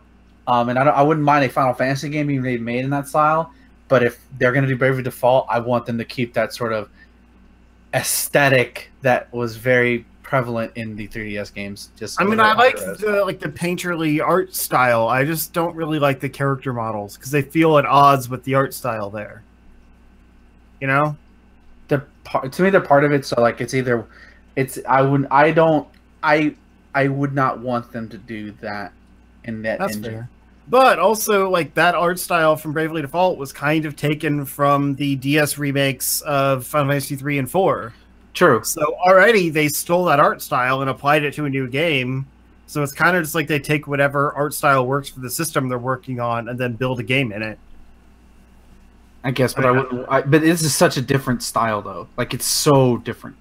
I agree. I'm just saying I wouldn't be surprised if they continue to use that Bravely Default engine or that. I'm not sure if I want. Engine. I'm not sure if I want a Bravely Default 3, considering 2 kind of, at least from a story perspective, because 2 kind of. I'm not gonna spoil anything, people. 2 kind of closes the gaps on a lot of things. Now, granted, they could do a whole new story and find whatever, but yeah. as a personal fan, like, I was happy. I like where a lot of the characters left off. So I don't know if I want to open up a flesh wound for like, and that person's in a bad time. That person's in the bad. I don't know if I want to have to. I don't want this to be my Force Awakens or like that some people had. You know, like, why do they have to be miserable? But if it comes out, I'll play it because I love the Brave system. I love those characters. Or even if it's not those characters, they would be referenced to. Okay.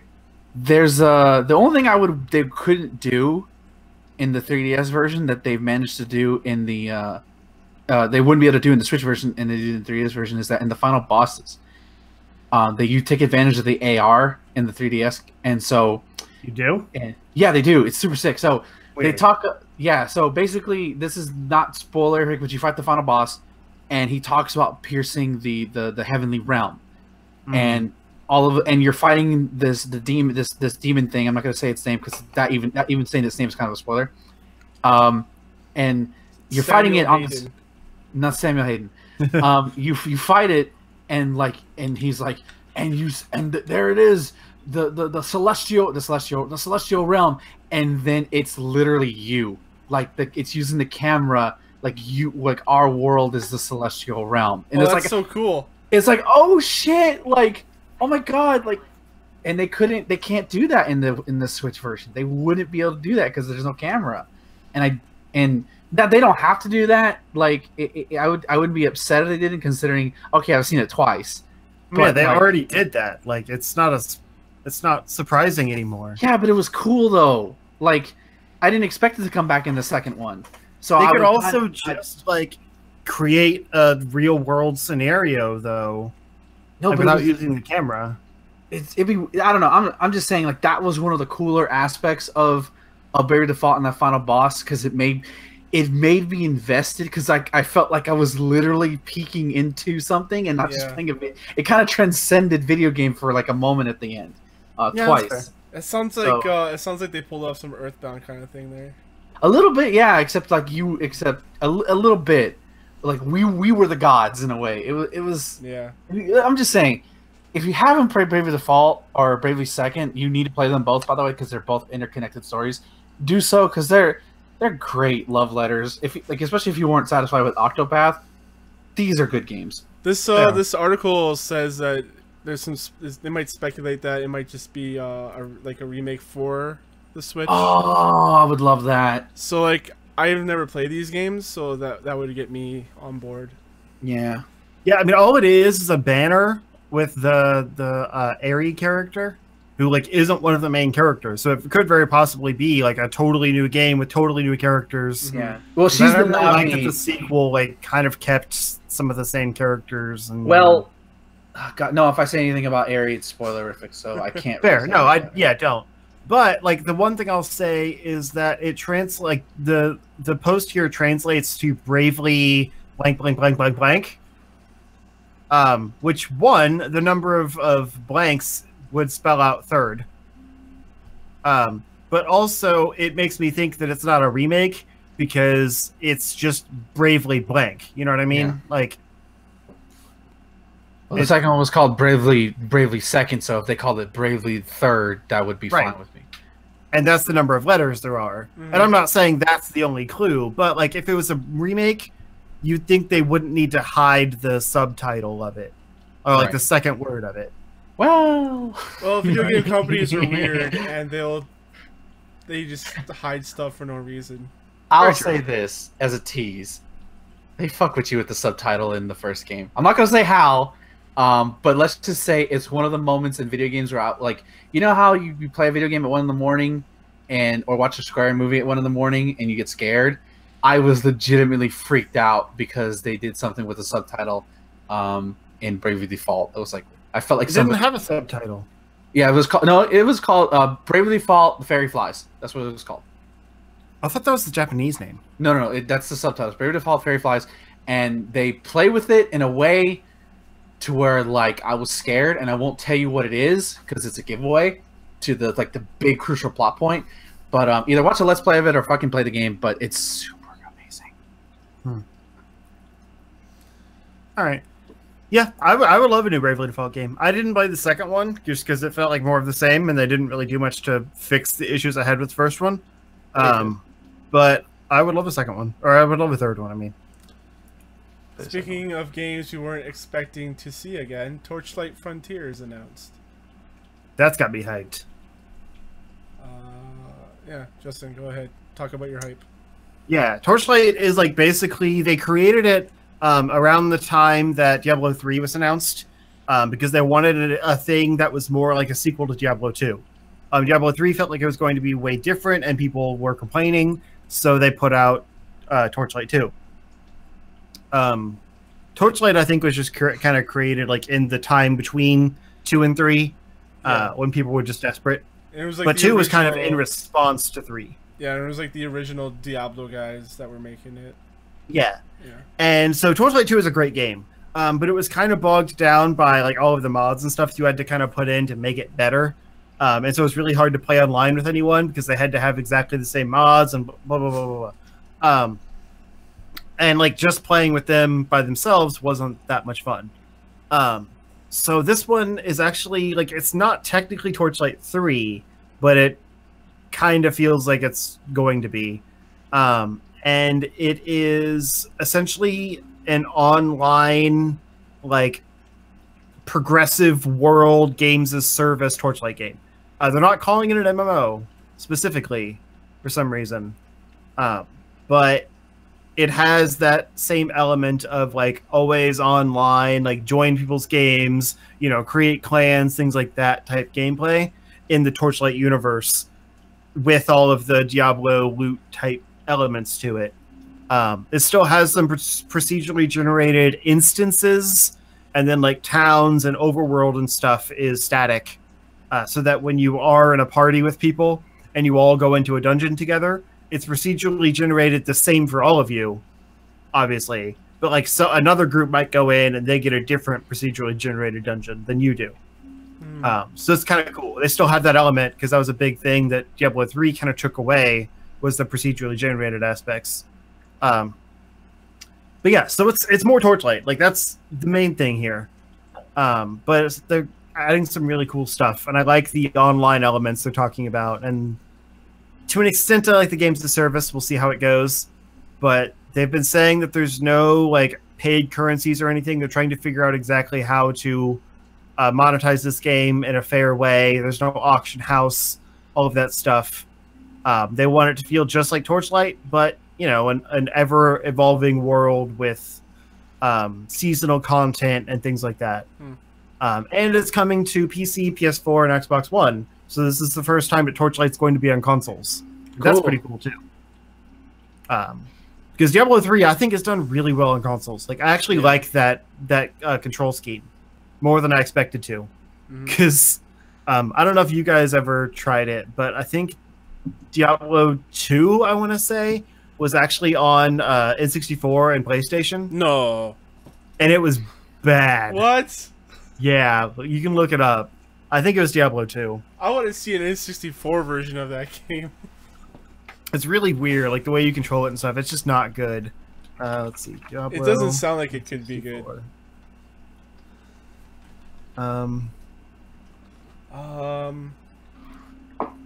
you're looking that up, I want to say one cool thing is that... Oh, it's just PS1, I guess.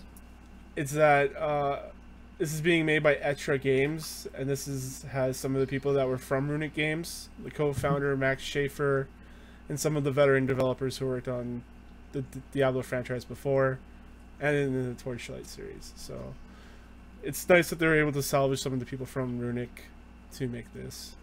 Yeah. They said that there's more people that worked on Diablo than worked on the original Torchlight building this game. Wow. Which is kind of funny. Yeah. Wow. There was an... Yeah. Yeah, I'm excited. Alright. What else do we got here? Remember when I told you all that Discord is launching a store? Well, they're doing a beta for it. 50,000 Canadian users have been beta testing their new store. There you go. Yep. There we go. That's all you need. It's pretty limited right now. Yeah. But it exists, I guess.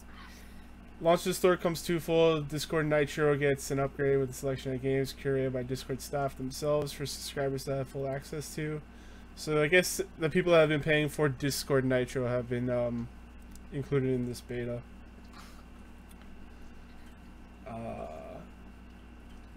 But only in Canada. Yeah, for some reason. Only in Canada. Because a lot of the times software developers will use Canada as a test bed. So we'll have stuff here for like our phones before you guys get it. For some reason. What? Yeah. For your phones? Yeah, like Android, like software stuff. They like for phones, for Android phones. You guys never heard of that? Oh. No. Okay, well, that's a thing. Where the fuck is my shit going? I don't know. Fuck off.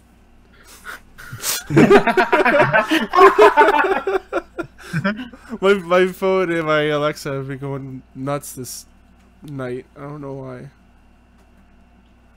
Alright, go away. Alexa, commence order 66. Right away, sir. I'm at 69.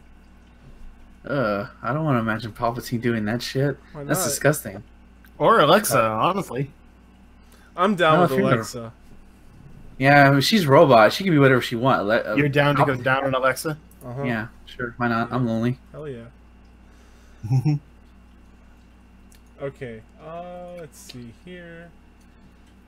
This is a fun news story. June's best-selling video game console was the NES Classic. Oh god, I hate that. Why do you hate that? I hate the headline, the fucking clickbait bullshit. It's so stupid to me. It made me mad. It's kind of funny, though. It's not funny. It's just stupid clickbait shit that makes me mad. It's just for the month. It's not for like. That's a freaking handheld that's $60. It's like it's not really a console. It's a console. plug and It's play. a NES Classic. You can plug it in, Plug load in. ROMs on it. Plug and play device.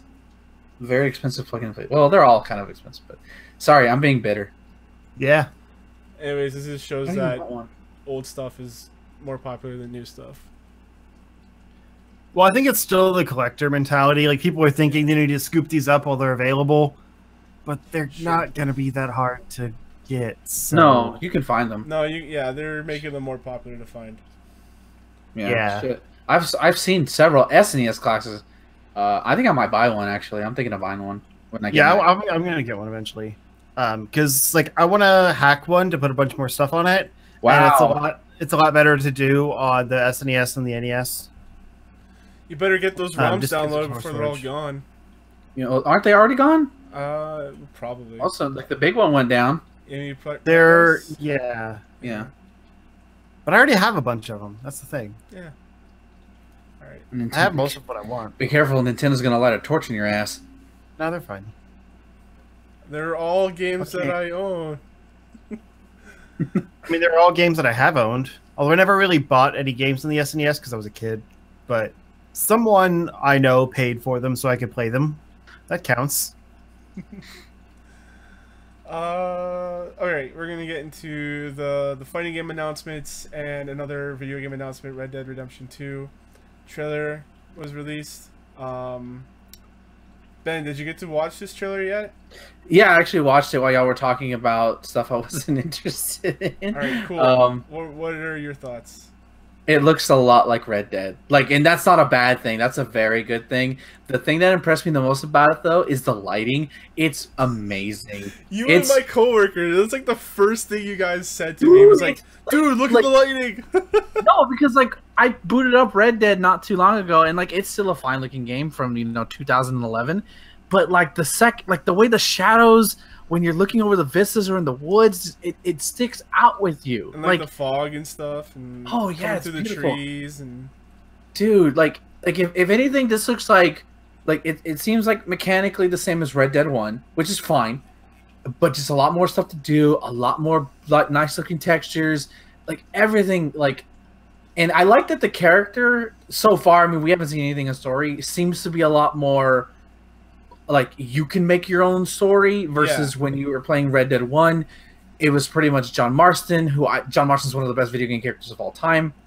But I kind of like the idea of how it's your outlaw in the West. How you have this whole Paragon Renegade kind of going on where you I think there was a clip showing a dude hanging off the cliff. Yep. You can either leave him there or you can help him up. Me, I'm gonna be the good cowboy and help him up. Mm-hmm. So I kind of like that. You can put a little bit more of your personality into it. You could do that with John Marston to a degree, but at the end of the day, he already had his set personality from the get-go. So to me, deviating too far from that seemed to disservice for the character, at least in my opinion. You can do whatever you want if it's your game. But I'm on the hype train. This might get me to buy a PS4, but we'll see. Yeah, the morality system, they didn't show a whole lot about it, but they talked about your actions, and that's what I liked about it. I had a huge worry that they're gonna make you play as a killer, or they're gonna make you play as someone awful, and I didn't want to do that. I wanted to be the heroic outlaw, I guess, being the good guy, because I always play good guys in video games. I can't do evil stuff. I love being evil. I know you do. Also, You like video playing as games. Zero, so What are you trying to say? Zero's evil. He's straight up evil. Wait, why is Zero evil? Because he's created by Dr. Wily, who is the evil man. And he's a maverick. He overcame his creator. Yeah, that's fine. He's still inherently evil, though. At least he's not a goody two-shoes. I can't handle violence like X is. I'd rather be a pacifist than a murdering psychopath. He has a gun arm.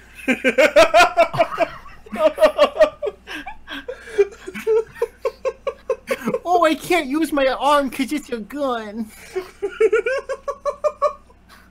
X is stupid. Oh my god. I got nothing. I'm gonna go hide in my corner because I just get my ass verbally whooped. Please. I'm gonna go hug my Megaman amiibo because he needs to be hugged right now. 200 episodes in, that might be my favorite thing we've ever talked about. He has a gun arm. Oh shit. All right. Yeah, I'm looking forward to it. They said they've improved combat and all that stuff. Good for them. They have the hunting stuff back in. I'm so stoked about because the hunting in the first game was really good. Yeah, looking forward to Red Dead. This got me hyped for it. Another trailer was released for a video game that you guys are into is Super Smash Brothers. Yeah. It wasn't so much a trailer as just like a series of hype things all in a row. Yeah. More than we could handle. Mm-hmm. It's like somebody put hype in physical form and you snorted it up and it tasted so good. Yeah. While simultaneously ejaculating. Oh, just me? Yeah, no, me too. Yeah, I woke up to it, so I was like, well, I'm already in this position, so let's go. There's nothing like waking up to seeing Richter Belmont's beautiful face. Yeah. I actually, I was at work, and so I just, walked outside and, leaned against a tree in the shade and pulled it up on my phone. So the hype wasn't quite as high as it could have been, at home on a TV or whatever. But I had the reveal spoiled to me before I started watching it anyway, so, what can you do? The reveal that Luigi's been dead?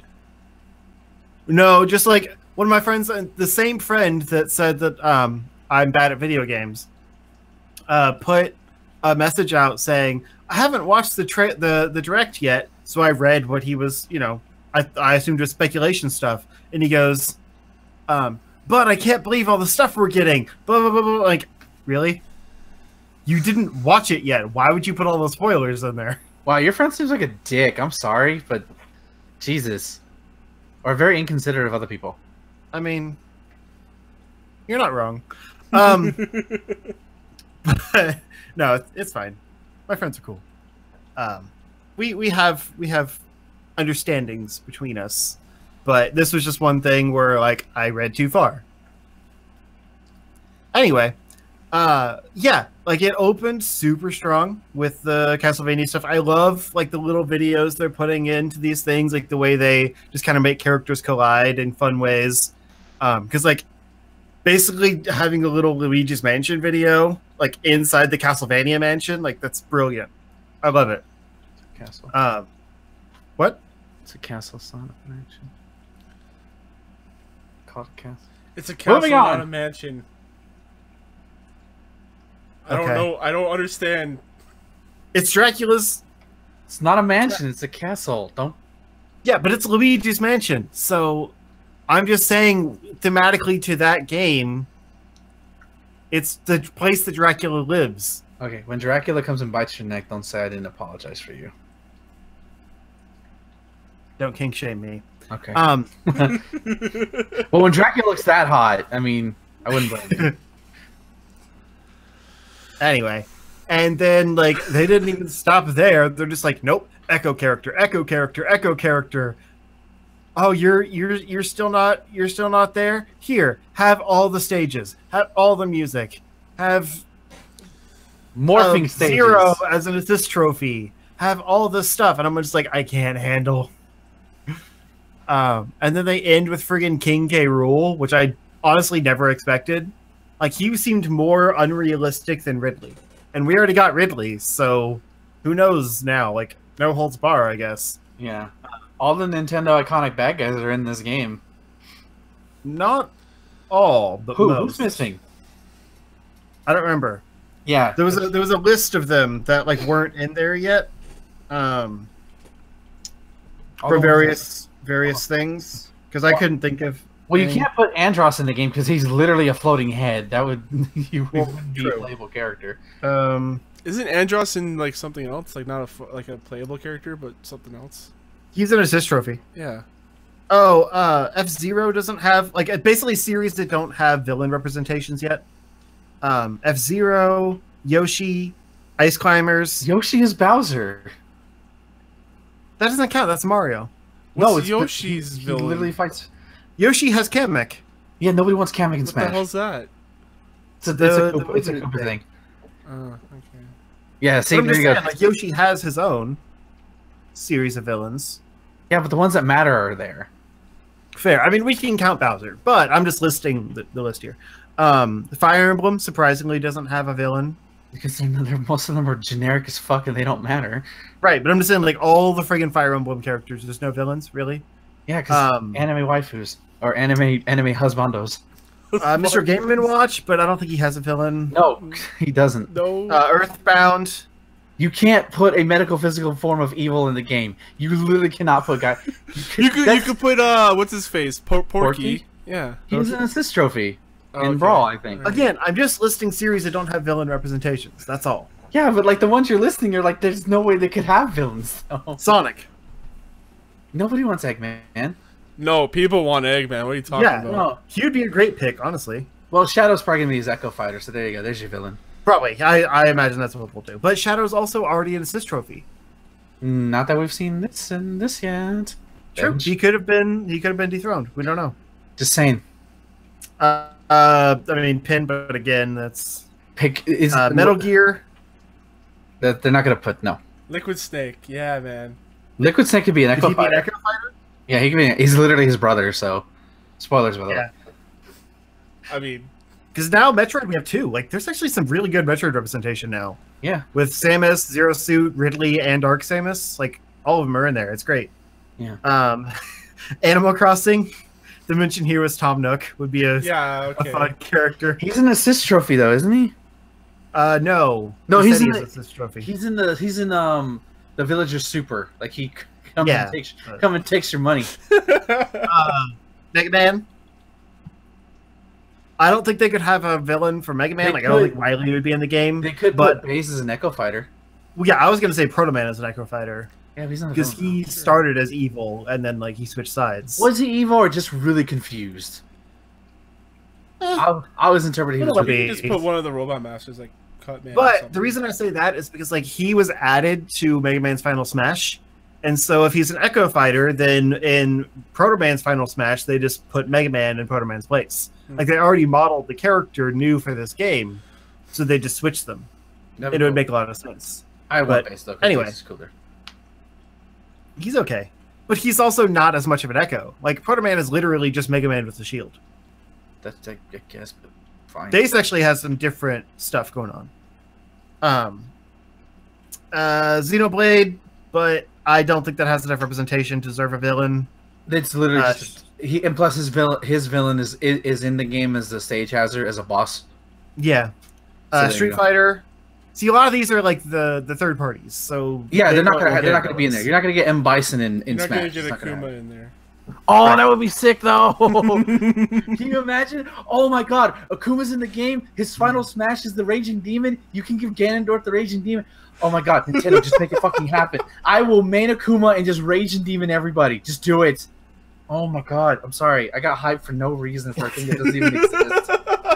I love Final Fantasy, which I don't think we'd get I don't think we'd get Sephiroth or anything. No. But I could see Zack as an Echo Fighter. Not a villain, but still another kind of darker representation.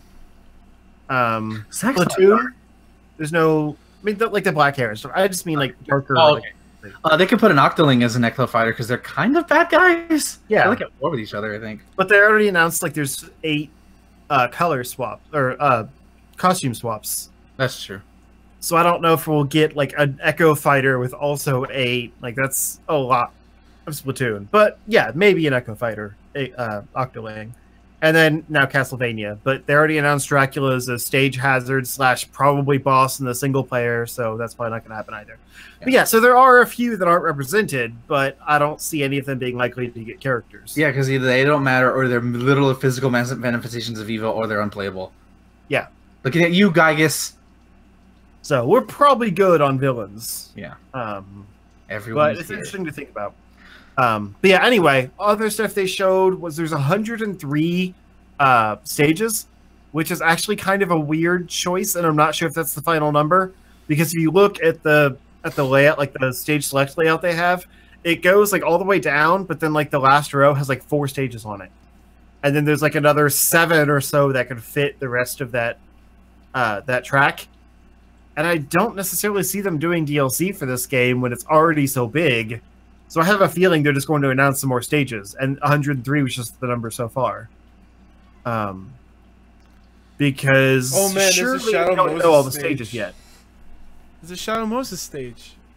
Yeah, there is. That's so cool. Yeah, that was in Brawl. Yeah. You know nothing. Wow. I mean, Smash is a series I'm not very knowledgeable in. That's fair.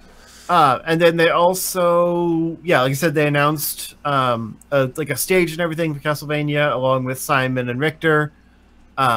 They announced a bunch of Echo Fighters, like Dark Samus, Crom, and who was the third one? Crom. You said Crom. Oh, I guess it was Richter. Richter, Crom. Richter, two new characters and then 3 Echo Fighters. So yeah, Richter would be the other Echo Fighter. Okay. Anyway, and then they officially showed off the Mario Odyssey stage. They kind of showed it in like a picture on the site before, but they hadn't actually shown off like what happens in it and stuff. I think it's kind of cool that you like assemble the band together and they do the theme song, but that's not that important. The stage stuff looks okay though. And then they announced that every stage, like all of the 103 that have been announced so far, will have Omega forms, and what's the other thing? Battle forms as well. Yeah, like Battlefield forms. Battlefield forms, and then also they can all be modified for 8-player battles, which is insane. So basically, each stage has 3 alternate versions of it. And there's over 100 stages. So technically, it's over 300 stages if you want to get over 400 stages. Oh, 400. My bad. Yeah, it's a crazy amount of stuff. And then they showed off a bunch of assist trophies like Zero, Crystal, Bomberman, Knuckles. Yeah, the best one. Yeah, I really did like that picture that the Sonic account put up of Zero and Knuckles. Just like side by side, like that's so cool. This is a crazy world we live in, that all these companies are just getting together and letting each other play with their franchises. Shovel Knight was also an assist trophy. Yes, he is my boy. Yeah, all kinds of stuff. My precious baby boy. Friggin' Kickstarter indie game Shovel Knight 5 years later is in Smash Brothers. That's insane. People are saying, "Oh, he should be playable. This is stupid." Like, he is such a new character. He's lucky to be an assist trophy. Yeah. That's still huge. I mean, he's got an amiibo, so... Exactly. And he's going to be playable in 2 other games as well, too. So they at least 2 others. Yeah. So if you want to play Shovel Knight fighting game, it exists. It's just not going to be Smash. He was just announced for Rivals of Aether. Yeah, and that's Smash. There you go. Yeah. And then they showed off some new Pokemon, which I like that they have some that aren't just attacks. Like the Alolan Executor that like acts as a platform to kick off of. And then erected tree. Yeah. And then Abra just like grabs people and spits them out in other places. That's funny. Ditto like becomes whoever spawned him and like goes around and kind of attacks for them. Like there's some unique stuff in there that isn't just like they spawn, do their attack, and then go away. Right. The new items seem a little broken. For the most part, the Death Sight seemingly the most. Yeah, I don't remember all of them. I like the banana gun; that was kind of cool. Like you shoot it once, and then you can throw it as a banana. It makes the banana a little more useful. I just love that image of Ness with the death sign. Like, Ness, what are you doing? Put that down. The little 8-year-old kid should not be holding that thing. Yeah, we didn't really need another sword, especially an overpowered sword. Oh, well, how many items is this game? I doubt you're going to see. Like, I think there's going to be a decent rotation with items. Yeah, but a lot of people are going to turn off the ones they don't want anyway, just like they did last time. Yeah, and then they showed off that classic mode is back, which I hope means they bring back like break the targets and stuff, but they didn't announce that yet. And then I really liked that training mode. Like, I've never really cared that much for training, but the fact that you can actually use it to track like distance that things travel, and like it bases it on weight and like power of attack and everything. Like, people are gonna have very extensive wikis on this game because of that training mode, and that's super cool. Yeah. And then of course they ended it with the King K. Rool reveal, which again was a great little cinematic. Nintendo's really nailing it with like the reaction gifs to all these things, namely the Kong's eyes exploding out of the window, and then a DD jumping around and getting slapped, and all that was great. No, I'm convinced, following the theme of Nintendo characters dead, that K. Rool knocked him out so hard he's dead. Like, he's kinetically dead. Canonically? Shut up! I'm not English. Fucking 10 years ago. Move on. Okay. So mad. But I loved the final smash with the shout out to DK64. That made me happy. And yeah, King K. Rool looks great. And like, I've been seeing a lot of memes of him and Ridley hanging out as the big boys. Yeah. Like the too big for Smash characters, just like buddying up. That's pretty great. This game looks crazy. Yeah. One thing that I really liked about it is that they introduced the idea of Smash attacks as meter instead of the Smash Ball, which is like, yes, so that is awesome. An awesome mode. I forgot about the different modes. That's true. Yeah. There's a lot of stuff. There's too much to cover, honestly. But I know. But the Smash meter, make that shit tournament legal. Let it, like, seriously, I swear to God, Smash community. It's less powerful. It's more like regulated. Like, people just want to see flashy shit. They just want to see flashy shit in fighting games. Like, that's what made Dragonball hype. You could turn off items in that mode and still have a very fair fight. Exactly. Yeah. But yeah, another thing was like the new modes, like the Smashdown. I thought was really cool, where you have to change characters every time. You can't reuse someone that's already been used, so you can like screw someone over by picking their best character and use it against them, and then that's out of the game for the rest of the game. The tourney mode's back, things like that. And they showed like a blurred out section of the main menu, which the menu looks sleek. Like, for the first time, I think, in a Smash game, like, it looks legit. There's no stupid like C-stick wavering stuff like in Melee. It's not confusingly hard to navigate like in Brawl. Like, it just looks nice. But I really think that blurred out mode is some kind of story mode. I want to believe they're actually using these cinematics for something other than just the reveal trailers. And that's some kind of mixed up, like, not Subspace Emissary, but like a mix between the Subspace Emissary story type mode and like the adventure mode from Melee, kind of combined. It's the quest for the Infinity Stones to stop Thanos. There you go. Final boss is literally just Thanos. I mean, that's fairly similar to what Subspace Emissary was. Like, I think if they made that like less focused, that felt like a weird Kirby game, but you barely ever play as Kirby. If they make that more like an actual like platforming thing and less about just like annoying enemies and annoying platforming places knocking you off, I think it could be really cool. But I don't want it to be like a super big, like, you know, this takes forever to develop mode that ends up getting the game delayed like Brawl was. I just want to see a little bit more of an actual like cinematic story mode. Yeah. So it's not just multiplayer focused and classic mode. Like something to hold on to for the people that don't play with other people all the time, like me. Because I kind of like, I love Smash 4, but I got burnt out on it pretty quickly because there's not a lot of like single player content in that game. And that's a shame. Whereas Brawl, I actually really enjoyed Subspace Emissary. It just was pretty flawed as a mode. But I loved like the way it integrated characters together and had them go on this adventure together. I just thought actually playing it wasn't terribly fun.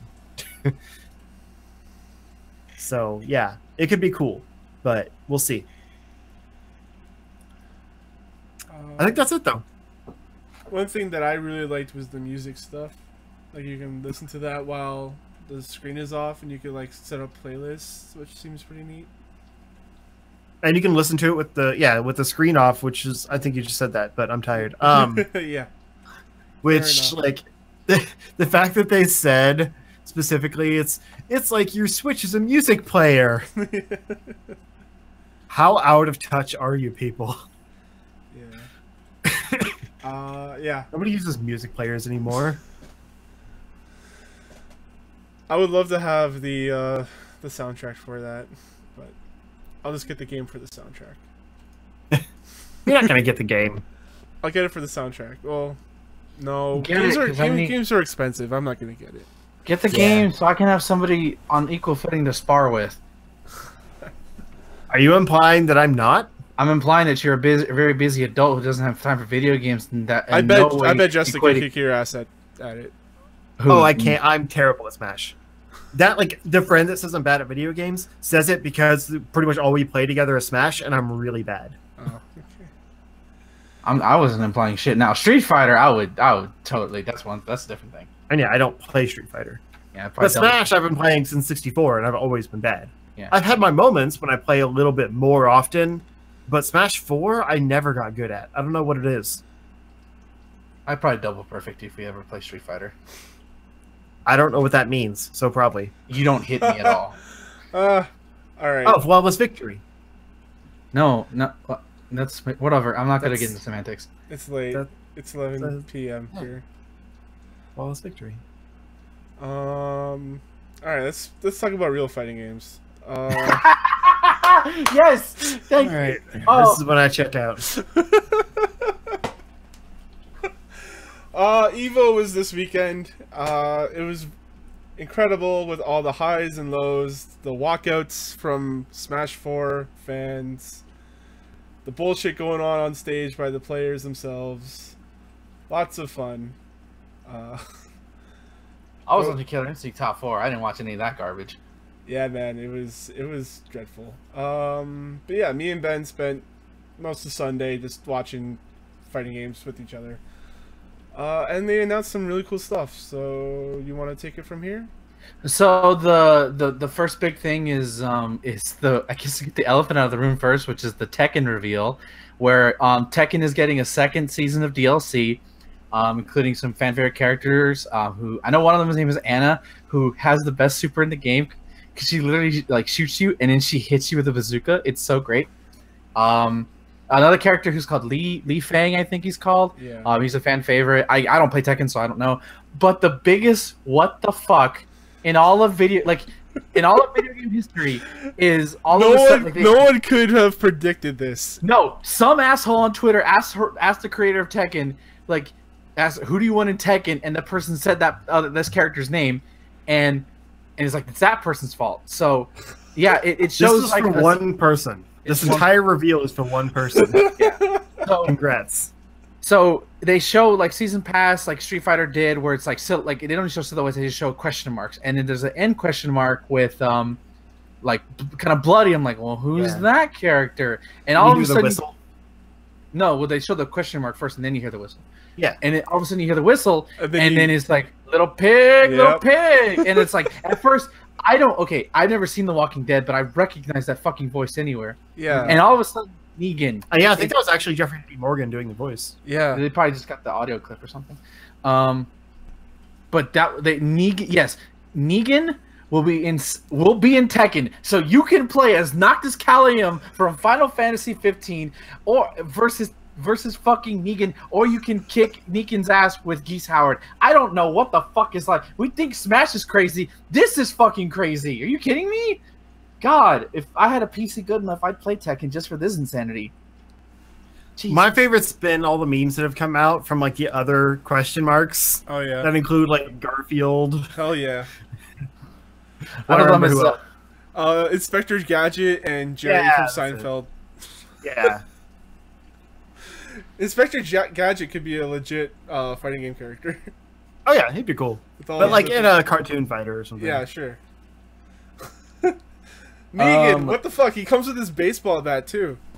Yeah, there was a like he's gonna get trounced. Well, there was a tweet from one of the pro players, is like, because Korea historically dominates Tekken, or at least this version of Tekken. And one of the pro players tweeted that Negan is going to be the hard counter pick against the Koreans. I'm like, I hope that happens. I really hope that happens. It'd be so sick. Also, mechanically, Tekken is going to change a little bit. So like they showed a little bit of gameplay differences. So it's not just going to be a new season of characters. Like they're like balance changes, gameplay elements, so it's gonna feel like a new game almost for Tekken 7 going into this year, which is kind of cool. That's pretty sick. So congrats to Tekken 7 fans. Congratulations for that hype event. But there was Guilty Gear in the morning, but they just announced that they're working on a Guilty Gear title. No teaser or anything, so there's nothing really to talk about there. Smash's Melee was Snoresville, so nobody cares about Smash. At least I don't care about Smash. Their only announcement was that they're going to announce more Smash. Yeah, that was just talked about. Check out the direct, which you talked about. Then the second to last game, which was Dragon Ball FighterZ, which arguably had the hypest top 8 of it, especially the meme of Mad Goichi. But then they showed off base Goku and base Vegeta, which we already seen. But then they said we have one more, and they revealed the next DLC character for Dragon Ball FighterZ, which is Frieza's brother, Cooler. Cooler is going to be in the game. Such a stupid name. Shut up! Stop hating fun. Damn it! All of the Dragon Ball names are dumb. They're all named as vegetables or something. Yeah, but like Frieza, at least like that's a name, and it's not just a pun on a cold place to store your food. Cooler, come on, they know exactly what they're doing. But Cooler is cool because like he comes in and he's Cooler like, is cool. Yeah, he's badass. He like turns into Super Shredder and like he's a big boy. The trailer was hype. He looks cool. He looks menacing. So the audience was hyped for it. I was hyped for it. Tom's gonna attest to that. Yeah, you freaked the fuck out. And I was like, great, Cooler. I'm not hyped on. You know what would make him cooler if he had a better name? Shut up. If he was Freezer. The thing is, we've known about Cooler for quite a while because of audio files and everything. Like you can hear the announcer saying Cooler, but it was still hype as fuck to see him. Like it was cool. And then the final reveal. Before you go into that, they also had Soul Calibur 6 news with I forgot about Astaroth and Seong Mina. Yeah, from Soul Calibur 2 and 3. So there, I forgot about that because I wasn't thinking of I was thinking of the games themselves. Yeah, that was cool. But yeah, go ahead, talk about your homeboys. Yeah, Street Fighter V had the final night at the final show, final set, whatever. I'm tired. And they decided to show off. First off, they originally was just supposed to be. Everybody suspected they would show off the new character G because if you look at the character order, he was up next. And they had this guy, the actual voice actor of G, come out and pontificate the speech that G actually says in the game. And it's this weird dude who says he's the president of the world. And you see G, he's hype as fuck. He has a cool song. It's awesome. He's basically Abraham Lincoln. He's basically Abraham Lincoln in the modern. Actually, he's a YouTuber version of Abraham Lincoln because his story mode, he's actually a YouTuber. It's very fun. No. Yeah. Our president of the world is gonna be a YouTuber. But he's so cool as a character. Like I love his design and everything, and I love the him coming the voice actor coming out with the big hat and everything. So. Then it cuts back, and all of a sudden you see Yoshinori Ono, who is the producer for the Street Fighter series, come out with an eye patch on his eye, and the crowd fucking loses it because the second you see eye patches is the second you meet Sagat, and he goes, "I got one more trailer for you," and it's Sagat, and Sagat looks amazing. He looks like he's like his old self, but a lot of new tricks. It's like it felt like Street Fighter again because Sagat is back. Like he's been in there since Street Fighter 1. The only other game he hasn't been in has been Street Fighter 3.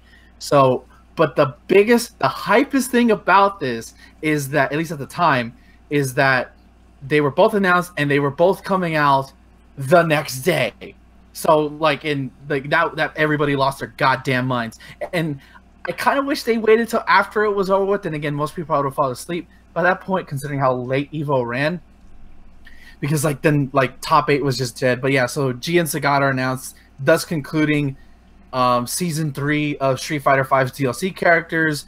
But yeah, it was a hype as fuck moment. Also, congratulations to Problem X, second ever UK player to win Evo. He is the first UK player because the other person who won was from France. So yeah. The thing that I was super hyped about with Sagat is that he has his stage and he's got his classic look too. Oh yeah, well, like all the characters have a nostalgia costume. Yeah, but it just looks really damn good. Oh yeah, like the animations for Sagat were great. The animations for G were great. It's so good. And when I played Street Fighter V, I didn't want to talk about it just to bore you guys again. But when I fought Sagat this week, I'm like, I just had this moment of, yeah, now this game is complete. Now that all the characters are here, all these new stages, all these modes, I'm like, okay, now you're officially Street Fighter V. Also, you were saying congrats to Street Fighter V winner. I want to say congrats to Sonic Fox. As you know, he's like he's a gay black furry. Like gay black furry is the best fighting game player in the world currently for Dragonball FighterZ. Yep. Yeah. It's super cool. American winning out, beating all the. Well, it was mostly Japanese, right? Well, the cool thing about Top 8 at EVO is that at least every single Top 8 had a U.S. player. The only exception, and most of them went deep. Yeah. Except for Street Fighter V, but like it was a hard top 4. Yeah, which is like unprecedented in in certain games. Super cool. Yeah, so shout out to America. We're not free. The way he did it though, man, like I thought that was like such a dirty trick, but it was like a really good trick. Like I was impressed. I was like, he's so just awesome. Cooled him off and got into his head, man. Yeah, man, he pissed him off real good. This is a lot of good faces this year, like angry faces. Yeah, Evo was hype as always. It was great. One thing I really liked about Evo before we go is that they had a side channel dedicated to side tournaments.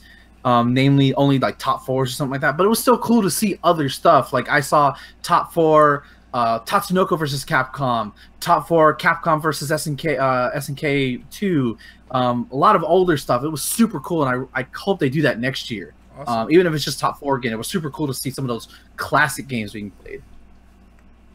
But shout out to everyone at Evo. I want to go next year. I want to go and compete next year. Yeah, we should go. Loa's out there. We can go say hi to him while we go watch Evo. Yeah, we can all 3 go to Evo. Justin, you can come too if you want. No, I'm good. Well, you can share your stuff. Tell people where to find you if you're not at Evo.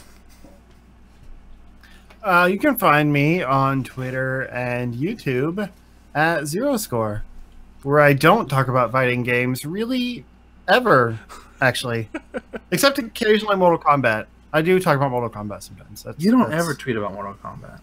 No, on YouTube. Oh, okay. Ben. Twitter.com/ChunLi is Bae, where you can get constant updates on why Chun-Li is Bae and constant not safe for work pictures of Chun-Li. So Twitter.com/ChunLi is Bae. I got a friend that tweets that out all the time. Is that 2 eyes? Like LIIS? No, Chun-Li. Yeah, Chun-Li is Bae. Yeah. Sorry, that page doesn't exist. Oh, you dirty liar. Sorry, I gotta create that then. You can check out me, your host, CSG Thomas on Twitter. You can also check us out at charshot.com. And also email me, thomas@charshot.com. It's late, guys. We're going to go to bed. I'm going to go grind my ass off in Destiny some more. Hope you enjoy the show, and have a good night. Smash Melee sucks.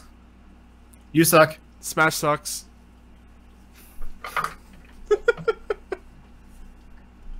Smash Melee is not great, though. No, it's aged about as well as the original has. It's the most overrated fighting game, one of the most overrated video games of all time. I'll give you that. Well, Ocarina of Time. Well, in the fighting game community. Definitely. Because at least Super Turbo is still good. Alright. I'll put this stuff in the morning. Alright, cool. Same here.